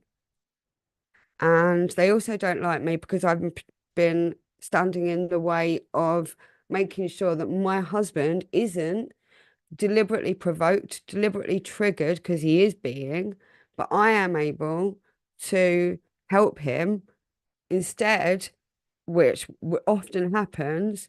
People will just lose it and start throwing punches. Now, he has been provoked so hard to do that, and he would never do that. And that is the real the love, the same as Tim. He'd never hurt, he would never meet violence with violence. It doesn't help. And so for this reason, this reason is why none of us in Sussex can feel safe when you know that, well, the Sussex police really are not investigating No, they're sexual not. abusers properly. They know where they are. They're They're not allowing listening. They're it. not listening to credible people either. And this is a very important part of this case. So there's a story that's been put out about both of us that we're absolutely bonkers and that we're drug addicts and that we're on drugs and that we've been taking ketamine and that my wife was actually married to my brother before me. Yeah, And then this whole scenario, what happened to Tim was kind of a love triangle thing. and that I was at the end of the road egging him on. Oh yeah, And also I was phoning him up, going, go on, go on, go and don't take kill it. yourself. Right? We hadn't spoken to my brother for 4 months Obviously, before this he is the passed. polar opposite. But why would people say these things? Why would people do these things? The crux of it is that if people don't want the truth to come out, a lot of confusion and a lot of lies will be spared. Sorry, did you want to? Yeah, it's the difference between truth and lies. Everything we say we can back up with evidential fact. And the people trying to say that my brother took his own life because he was smoking too much marijuana, one of the people involved in saying those things smokes it, and his mother doesn't even know. Yeah. The thing is, it's all about truth. Yeah. You can't you can't what is it? You can't kid a kidder, or You can't fool a fool. and this is the truth of it. When things are being said that are blatantly untrue, are blatantly being made up, and there's manipulation going on, then these things should be understood. We Yeah. are living in 2024, and intelligence, when dealing with detectives, so the clue is in the word detective. Yeah, it's supposed to detect things. And then you speak to intelligence, and intelligence is the clue also. Now, there is a level of stupidity and incompetence that you have to deal with on a certain level that I've learned with the police. Now, unfortunately, when you're dealing with serious crime or serious incidents, and then you've got Mr. Rookie who's just learned how to be a Sussex police officer on a Zoom call, and then they turn up to a serious incident, it's all kinds of nightmare. It's all kinds of problems. So you've got that level, and then you've got a level of incompetence of I can't write an email properly, I can't get the They names can't spell right. his name properly. I'm going to just keep repeating I don't know myself. if anyone's seen the documentary Four Lives, which is on a true story. And one of the things in that was that they kept spelling the people's names wrong that had passed to the mothers and fathers of the people that were involved in the case. Yeah, and And you how know, triggering that is when it's supposed to be so important. Just a simple thing like that. I mean, it was not just once, it was every time they'd spell it wrong.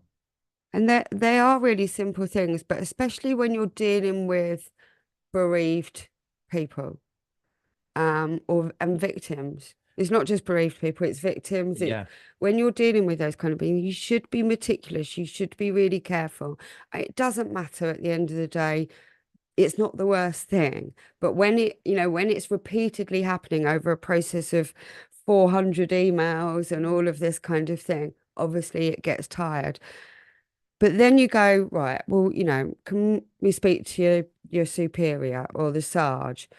And that's where the level of shutdown Shutdown happens. You're not even given their name sometimes. and the level of shutdown is unnatural. Mm. It's unnormal. Mm. It's like, well, you should want to know what's going on, just shouldn't just you? just clocking that back. So imagine, We'll get water. if you put yourself in my shoes. So I'm the first family member that's given the death message on the day at 3 p.m. in the afternoon. I drive over to my mother's house with the officer because I've not seen my mother or my brother for 4 months at this point. I was being told I wasn't allowed to go to their house. I get there and arrive at the door with the police officer. We go up to the door, knock on the door. My mother says, "He'll be home in a minute, but you can't come in." And we have to go and sit outside. And from that moment, I was told to go away. The police officer came out after giving my mum a death message. And from that moment on, I was given no information from the police whatsoever. So it was silence from that Silence point. from that point. We rang 3 days later, reported to the police, asked what was going on. My wife did, and she was told to make a complaint. Yeah. So I had to make And a I was note. told that the reason for this was that because my mother was the next of kin, she was being given all the information, and it was up to her to tell me what was going on, and they weren't talking to me at this point. And so And that's and been that's the gone situation on. I'm in since then to now. They still don't want to give me any information.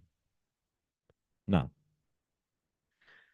Now, that level of silencing, that level of shutdown, and when it comes from kind of different angles, is really, really difficult to deal with. But you can get through, and that is, I've got the through. brighter note of this is I've seen this man go through absolute hell and high water, turmoil. Um, I just it's very difficult to describe. What I do know is this. He is the truth teller. He is the scapegoat of his family. Cycle breaker. He is the cycle breaker, just like his brother was. Um, They're just not like us, Mikey. And it's a purposeful journey that he's been on as to uncovering the truth. For his brother, for his foster brother, for himself, For all of my foster brothers for, and sisters, for actually. just for the good of all. Because when there's this much kind of uh manipulation and shutdown and silencing, and then when you know that the people from the perpetrators of historic sexual abuse to all kinds of these different people are still happily being allowed to walk the street and the police just aren't interested. But this is the thing. People go, why? Why? Why would people do this? Why would there be such a big cover up? Why would there be such a big shutdown? Money. And sex. Sex makes the money. Follow the money, people. You always find the criminals. This is what manipulates everybody. That's the tool that is used. It's the tool that's used to manipulate the children in care to sell themselves. It's money. So, they're vulnerable. They've come from poverty. Here's an easy way to quickly make money. Why do the people want these people dead? Why do they want to tell all these lies? Why will they not stop? Why is it such a serious agenda that they're just going. Money, greed. There's always These different are people being paid these for are different the seven things. sins. The seven sins runs through this, and it's good versus evil. And it's only evil people that can do such things that have been done to us, to my brother, to other children in the care system through pure evil and greed. And it's unfortunately where people shut down their love, they replace it with money, and this is where narcissism breeds and leaves and lives. And the human trait of survival gives us a level of narcissism, and we Fight all or have it. flight. Yeah, and we all have it in childhood. It's the I'm just going to beat you up for that toy, and all of I'm going to nick your sandwich when you're not looking. yeah. And as a child, we all have what's called a Schadenfreude, which is that you see your mate fall over and hurt themselves, and you like wet yourself laughing. Um, that's healthy, but it's where in childhood those boundaries are supposed to be learned, and then no, we love our family and we love our friends. We're not going to hurt them. Unfortunately, narcissism is such a problem in our society right now, and where what happens in narcissism is where there's issues with love, it gets replaced with money and a kind of commoditizing of people and a using of children and basically anybody and become a kind of using society. This is where things go wrong. This is where greed, money, people, corruption. Why are police officers corrupt? Well, they're getting paid. Why is anybody corrupt? They're getting paid, they're covering things up. That's how it works. That's how, you know, it doesn't just happen on the movies. It doesn't just happen in the true crime. True crime on TV is a reason because it is happening. I'm not a criminal, but it's happening on our streets. And this is where our wake up call came. When your brother's dead on the beach and everything's weird and nothing's normal and nothing Unnatural. nothing's happening in the way that if everybody was shocked and this was a suicide, none of the things that have happened would have happened. Yeah. And that's the crux of where you realize that no, there's more to see here. And this is There's a obviously lot more to see here. There's so many young people involved. A lot of historic child sexual abuse and child sexual abuse that's still being facilitated in the local area in West Sussex by these people because when they don't get caught, when they don't get stopped, it continues and it escalates. And I have been in touch with more than 50 victims in the last 4 years just from the local area who've reached out from me talking out. And they, some of them have disclosed to police, some of them haven't, but they've wanted to talk to me. And they've said that just me talking out and sharing my experience has helped them. And And that that is why we are here today. That's why we're doing what we're doing today. And that's what this crowd justice campaign is all about. It's about my brother's legacy. It's been tarnished by people. And his true legacy should be that his circumstances and what happened to him, that tragedy is turned into a triumph. And that that we go on to help and support lots of people in his name, in Nigel's name, in all of the lost souls' names, all the silent names that are forgotten and nobody all the lost knows sisters about, and brothers. all of them, each and every single one, and each and every single one of you watching this now, that you might not be strong enough to have come to terms with what you've been through. And a lot of us have been through a lot. They're A really lot. hard things to talk about. This is why some of the people tuned in today will be tuned in, because they've been through similar things. And I just want to say, it's not your shame, and we're here together. So thank you. Yeah, it's we we we we can talk about these things because we've had to, and the more we talk about these things, the more we can stop them happening on our streets. It's not about trying to scare people, going, "Oh, there's murderers, And the rapists." amount Blah, of blah, blah, times blah, I've blah." had people say to me, "Why don't you just give up? Why don't you just walk away and get on with your life?" Love doesn't give up. Bottom line. It's part of life. It's part of the journey of discovery of it is part. I truly, truly believe that it's not about, oh, we can't cope with things. It's about the truth of why things happen, the truth of life. These are really What's really going down?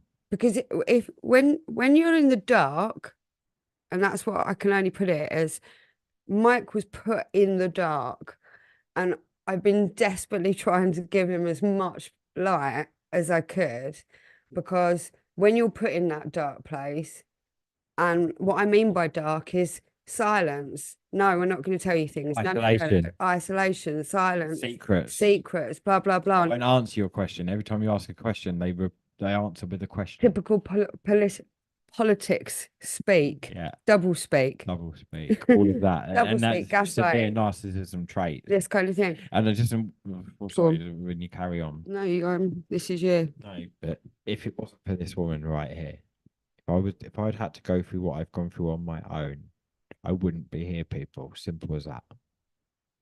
I lost my brother on the 30th of October 2020, my mother on the 23rd of June just last year. The two closest people in my life, regardless of all the horrible things my mother did to me in my life, she had her own pain that she was projecting on her children. And I understand the psychology of that better than anyone. But if it wasn't for this woman right here, I wouldn't be here. That's a fact. You know, Bona fide fact. I'm not saying that to shock people. That's the truth of it. We know how many men between my age and 60 do take their own lives because of debt, because of shame, because of all these things. And the point we're trying to make is if we believed that was the truth of my brother, we would be able to accept it. long I've ago, got training long in all of ago. these things. I have extensive knowledge of these things, the circumstances, the whys, the whats, the wheres, why people don't think that would be true when their partner the loved one takes their life, and they have. And this isn't the case with my brother in any way, shape, or form. But I just want to And say the thank you truth, to this woman here for doing what she's doing and still being by my side, because a lot of women would have fucking done one. Run away! Run away! I've never thought. Well, I've thought about And both. then I would have been fucked. I thought about both of us running away. Um, you never know what mission, what challenges you are presented with is not always ours to One of it's just I would one of the you saddest do things of it this for story, love. one of the saddest things of this story, if you were to look at it in an archetypal way, is this: the people that both of us sat here right now that you would think would care about you the most are actually the people that hated us, not hated us, projected their own unrealized, unresolved pain upon us because of our love. Jealousy is one of the deepest sins, and it comes in different shapes and forms. And you would have thought our love and our union would have made a lot of people really happy. It did the opposite, To and some, that to some, to and some. that's why certain actions have been taken against us. It's a deep rooted jealousy and envy, and it's not something um, I've ever felt. I've experienced it once in my DJ career, and I caught myself feeling it, and I didn't like it. And I know that that feeling of those people actually, their soul is a good soul, and they want good in the world, but because of that hate and jealousy being the opposite of what their soul truly wants, that's what creates their inner turmoil, and they project it on those people, and that's what's happened to us in the last 4 years. But that's more spiritual analysis of our situation. The more you love, the more, The more you unfortunately, shine the the light, the more more the shadows show. yeah, and often the demons come come running towards the light, and the more love there is, because really the demons just want the love, but they're They just just want all a hug. They just want to cuddle. they're just all screwed up. Yeah. My mother never said the words to me, "I love you," and never caressed me, and never hugged me, never comforted me my whole life. And that's a deep rooted part of severe narcissistic personality disorder, and it's a very destructive force. And I count my blessings to be the man that I am here today with the love of this woman, but also I mentioned my father passed in 1994. My father played a massive role in mine and my brother Tim's life. His calmness, his peace, his equilibrium is something that me and Tim have in our heart. I can feel my father in my heart. And Alex has just come in to tell us it's the end of the podcast. I just saw Yeah, sorry. it's the joy guy. My father was born in Burma, and he had a Buddhist nature. Um, and the spiritual journey that we've been on in the last 4 years has been massive. And although there's been a lot of darkness and a lot of pain and a lot of trauma, the growth that I've received through it, I'm grateful for. And that's why I've gone back into the field of work that I've gone back into. For that reason, I could have carried on trying to be a DJ, making music, doing quite well from it, actually. Meow. But I've not. I've chosen to go back and work with unaccompanied asylum seekers that have been trafficked to the UK by sex traffickers. They're the people I want to help, and I know that I can make a bit of a difference to those young people's lives. And yeah, with your support of our campaign and our truth coming out, I believe we can help a lot more people. And that's the power of the people. And that is, we said this at the beginning of the show tonight. The past one of the last things my brother wrote was that when strangers come together in total chaos, they become an unstoppable force. And it's true, and it's a beautiful thing that we do as we come together. And we have literally sacrificed everything. I've got kind of nothing left, and apart from love, lots of love, A cat that won't leave us and alone. a cat that wants her dinner. Um, but the truest thing is the crowd justice is for 2.5 grand to get the initial investigation into proper process with the criminal lawyer. The details are I'm going to put the link. So the details of the crowd justice are on the page, which I'm just going to put in the chat. And Whistleblowers United are we. So I'm going to talk more about Whistleblowers United. But Whistleblowers United basically is a support and disclosure service that we have dreamed up, that has been born, creatively born within this last few years, with Timothy Jon Wall being our first honorary posthumous whistleblower. Whistleblowers is just beginning. It is my new thing.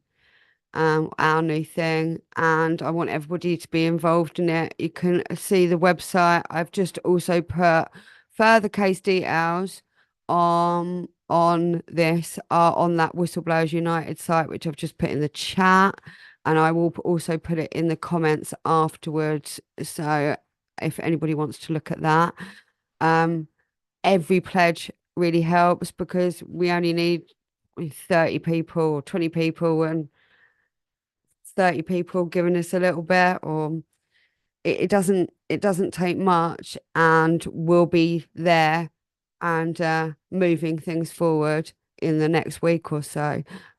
It's the only way we can do it. Um, and we support, we just it's I find it the hardest thing to ask for help. Because I'm kind of the rescuer helper. Um, and so I I It's find it always the really hardest thing to difficult. make yourself that vulnerable at the end of the day. I like helping everybody else, but it's a true thing of crowd justice, and I take it in its truest spiritual form. We want to talk about this. We can't do this on our own. It's not just about the money. It's not just about getting this appeal up so that we can get a few people to help us and get it going, because it is going to take 10 grand probably to do it. Obviously, if the police wanted to help us, Yeah, it'd be a it lot would be a whole easier. different ball Be a game, different ball game. but they don't. And Why? and so we have to get a lawyer to be able to help us. And this lawyer, We need he's one of the protection. best. He's one of the best in the country. Oliver Al-Falah.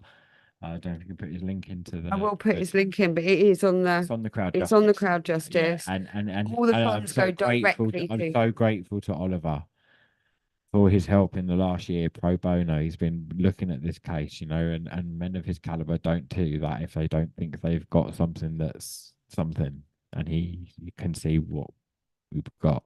And he wants to help us because he wants to do good. And I'm very, very grateful to the universe that he's come in. We just need your help to be able to get it across the line, people. yeah, he's been incredibly helpful. I can't do it on our own anymore. We need Well, I've had everybody. to do so much on their own. We need everybody to know about the truth of it, because it is in the public interest, it is for the good of all concerned. And it's my brother's true legacy to shine that light. And That's why he rang, it's why he blew the whistle first on the 4th of May 2020, Star Wars Day. we May the force be with us. I truly believe, knowing this case better than anybody else as a third party, but also involved in many ways, I know that this truth and the understanding of how this has all happened will and can help so many people, because it's just the learning, it's the understanding, the learning what you get from truth. You never learn anything from lies, anything. Lies will waste your time, send you mental, send you crazy, screw up your life and your mind and Cognitive your dissonance. relationships and everything. Lies ruin lives. Um, the truth is so, so, so important for our mental health. I don't mean just our mental health. I mean all of our mental health. Because there's nothing worse than feeling like you're being lied to. And we know that this is going on in the greater world at the moment with the government, with COVID, with all of these things where the public have been lied to. Again Um, and again and again. and this is screwing people up big time. They can't, people can't cope with it. Truth at all costs. Truth matters. Truth is the only thing that is going to keep us all well and sane. Because if we're living in a world full of lies, then we're all going to be in the lunatic asylum.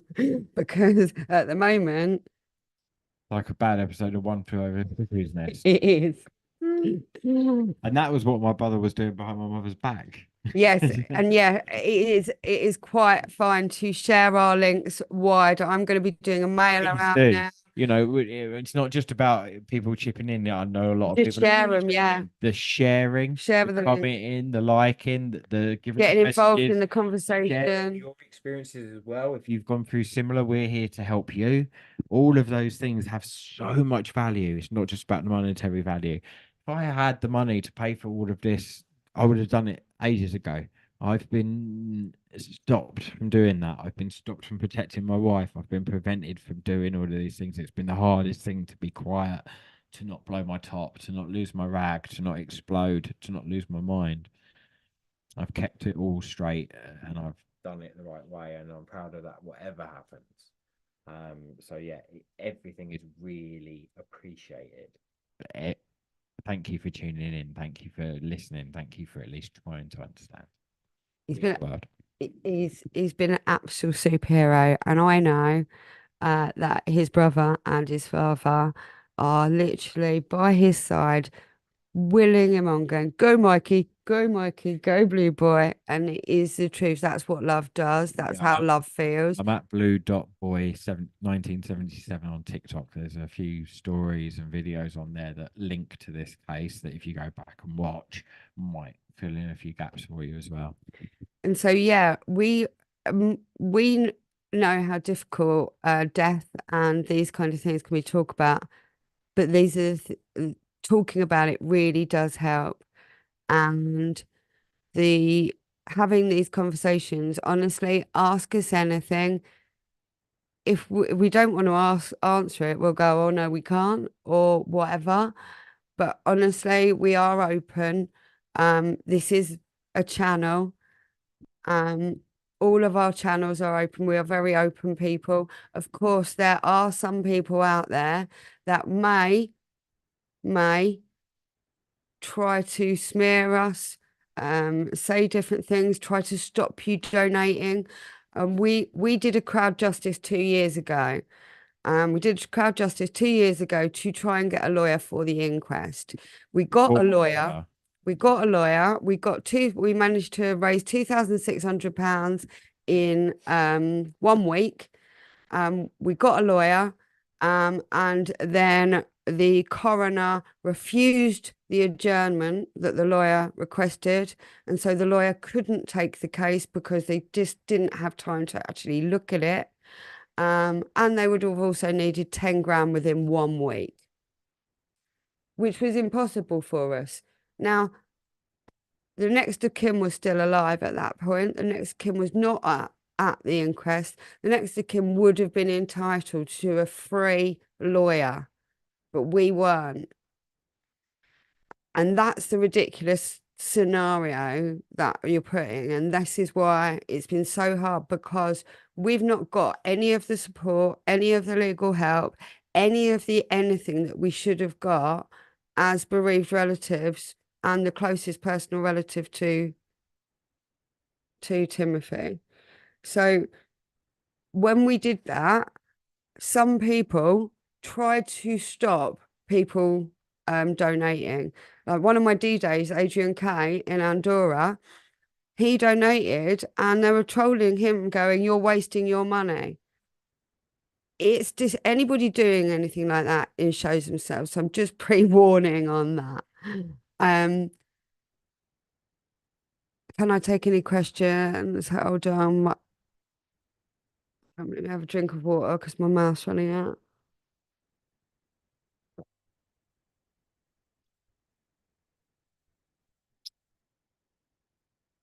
So I think what we're going to do is I'm going to look at the chat afterwards, and any questions, put them in comments afterwards when this goes up.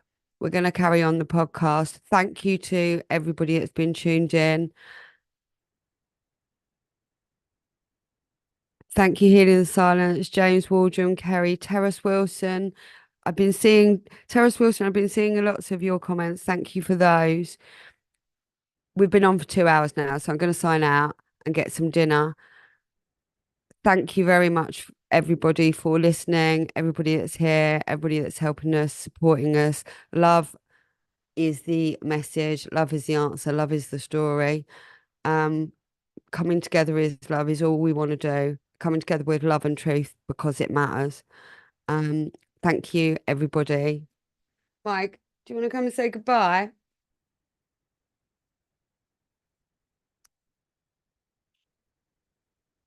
He's been so strong. Yeah, thank you everybody for staying tuned in. Thank you for listening. Please share if that's what you can do. It really does mean the world to us. And yeah, like my wife said, if there's any questions, and if you need support, if you need something you need to share, we're here for you as well. It's an interesting question, and I probably know who it is, obviously, but Space Age Hero, and would you just like to answer this question? Because I think you would. He says, why did you email the family stating the following? I seriously doubt him was ever abused as a child. My mum would never let that happen to any of her children. Do you want to explain why? Yeah, I'd love to explain that. So, when you grow up with a mother who, when you disclose to her that you're being sexually abused, I did it when I was 5. My brother did it when he was 10. And she turns around to you and says, don't be stupid. Shuts it down. Shuts it down.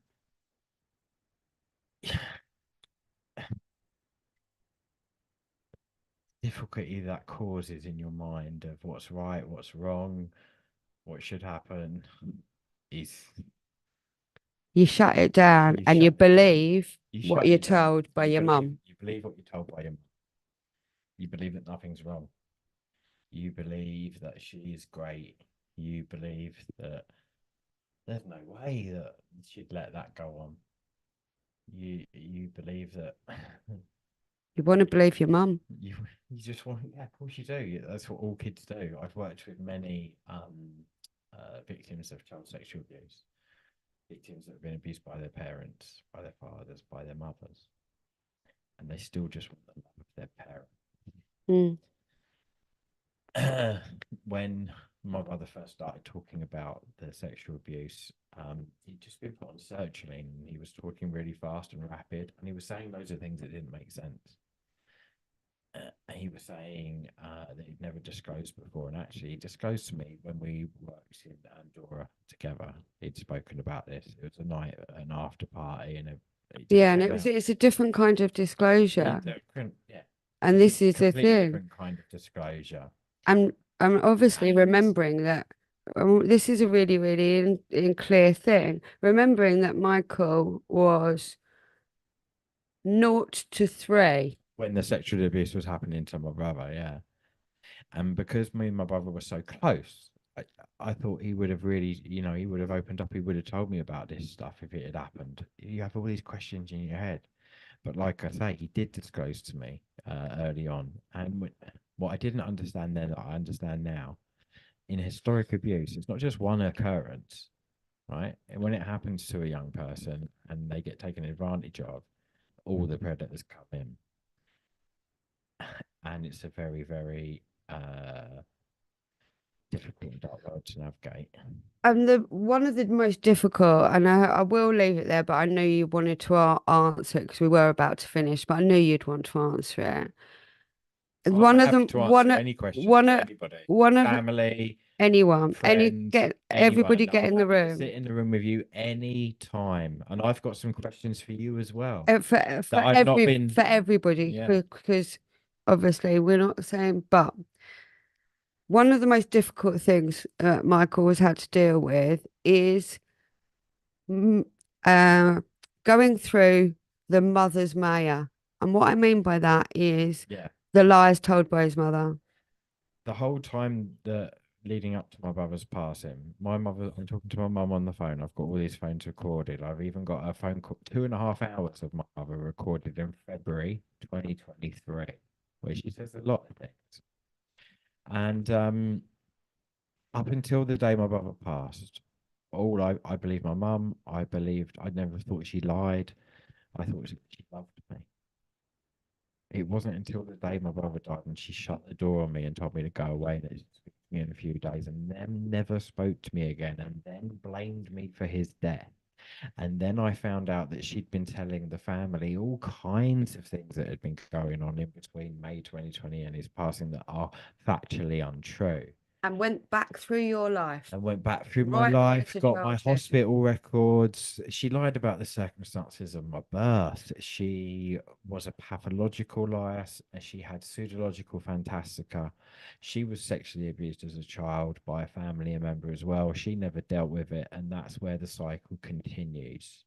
And she was one of the people that, because she denied her abuse so much, and I understand this on a psychological basis, I'm completely trained on this, and this is why she acted in the way she did. She acted out her abuse that she couldn't deal with on her own children, all Yeah, four of them.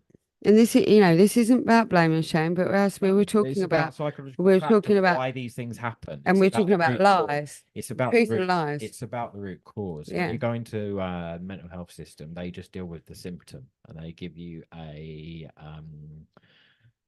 something that will help your symptom. And it will either calm you down or bring you up if you're depressed. What they don't deal with is the cause. They don't even want to talk about the cause. And if you don't deal with the cause, the consequences of that are case in point in exactly what's going on in my family. And One of I deeply care about all my family members, even the ones that have crossed me in the last 4 years and acted despicably. I love each and every single one of them. And I don't want anybody else to come to harm. I want their mental health to be better, them to understand, and I want them to heal. That's what, and Just that's as much as exactly what Tim would have I'm on my wanted. healing journey, and I can forgive them, and I want them to heal as well. I don't want anybody else to Come to suffer, more harm. even the people that cause me harm. I don't want them to suffer either. I just want to understand why and hopefully make things better. Yeah. People, unfortunately, you know, lies lies happen a lot in society, Ways to ruin lives. and lies do And ruin my mother lives. was a master liar. And Wow. there are loads of ones that we can laugh about. There are loads Yeah. of ones that we can laugh You about have to have a bit of because you comedy have to be able to be able to. to deal with it. When it's on the level that I've had to deal with, it's astronomical. Yeah. And I want to try and leave it on a positive note, and I know you do, because it is about the positivity and of it and understanding that one of the things that Tim was um writing on the fence in lockdown was stay safe, be kind. Now we were all being told to stay safe, The stay be safe, kind bit is key. but be kind as well. And the kindness and compassion is key here. As much as all of the things that had gone on with his mother, all he ever did was try and help her till the end, even knowing how bad it would all got, he still wanted to help her. His brother was just like that. He will always be like that. There's nothing that can change that. People can sticks and stones and people can say all of those things. It doesn't change facts. Point fingers, do it. You can point fingers, you can smear, you can say we did this, you can say you did that, you can say Tim did that. It doesn't change the truth of the fact of who people are. And it doesn't change What the fact that that's just them projecting that psychological pain out. Yeah, and what it is all about. One of the things that helps me is our spiritual study. And we've been on a Gene Keys journey, and I will talk further about the Gene Keys because Gene Keys is something that I'm going to hopefully be able to guide It's been people with. fundamental in our healing journey. But one of the things that Michael's code sequence, his unique genetic sequence, is to transform the shadow of psychosis. And anybody that knows anything about the gene keys and has um, understands about the shadow, but Psychology. it's not rocket science. The shadow to transform psychosis. There, there's levels. There's 50 shades of grey. But where it gets really bad is where it doesn't get checked in, where it doesn't get help, where it doesn't get dressed, and where people don't talk the truth and they keep on lying and they keep on getting themselves Selves and then everyone else. into a spiral of doom, which ends up with the doom that we've experienced, the doom of what's gone on with his mother, the doom of what's gone on with his brother, the nightmare that we've been put through. That's what happens when things don't get helped by the system, when safeguarding, when the processes fail and all of that. That's what we want to we want to be able to help change it. We can't say, oh, well, all of this was all has happened and that's all okay. No. We can all get help, honestly. We can all get help. Everybody can get help by our community. I wouldn't go anywhere near the mental health services in the UK most of the time. I'm not saying all of them are bad, but my experiences of seeing how other people are treated, just palmed off with drugs, not given the time and space and the opening and the healing and the trauma-informed understanding of being able to take people through this and not shut these emotions down. Because when you shut emotions down and when you shut love down, when you shut all these things down, everything goes wrong. Nobody feels okay. That was quite a journey. Um, that is the start. That is the start of the conversation. It's the truth. It's the whole truth. It's nothing but the truth.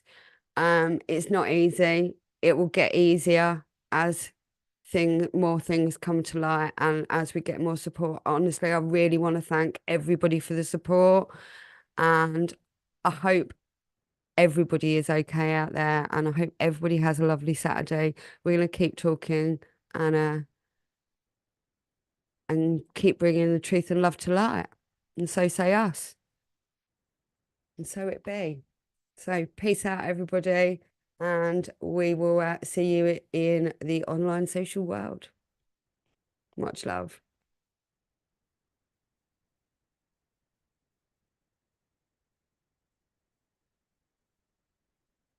You right? You sure?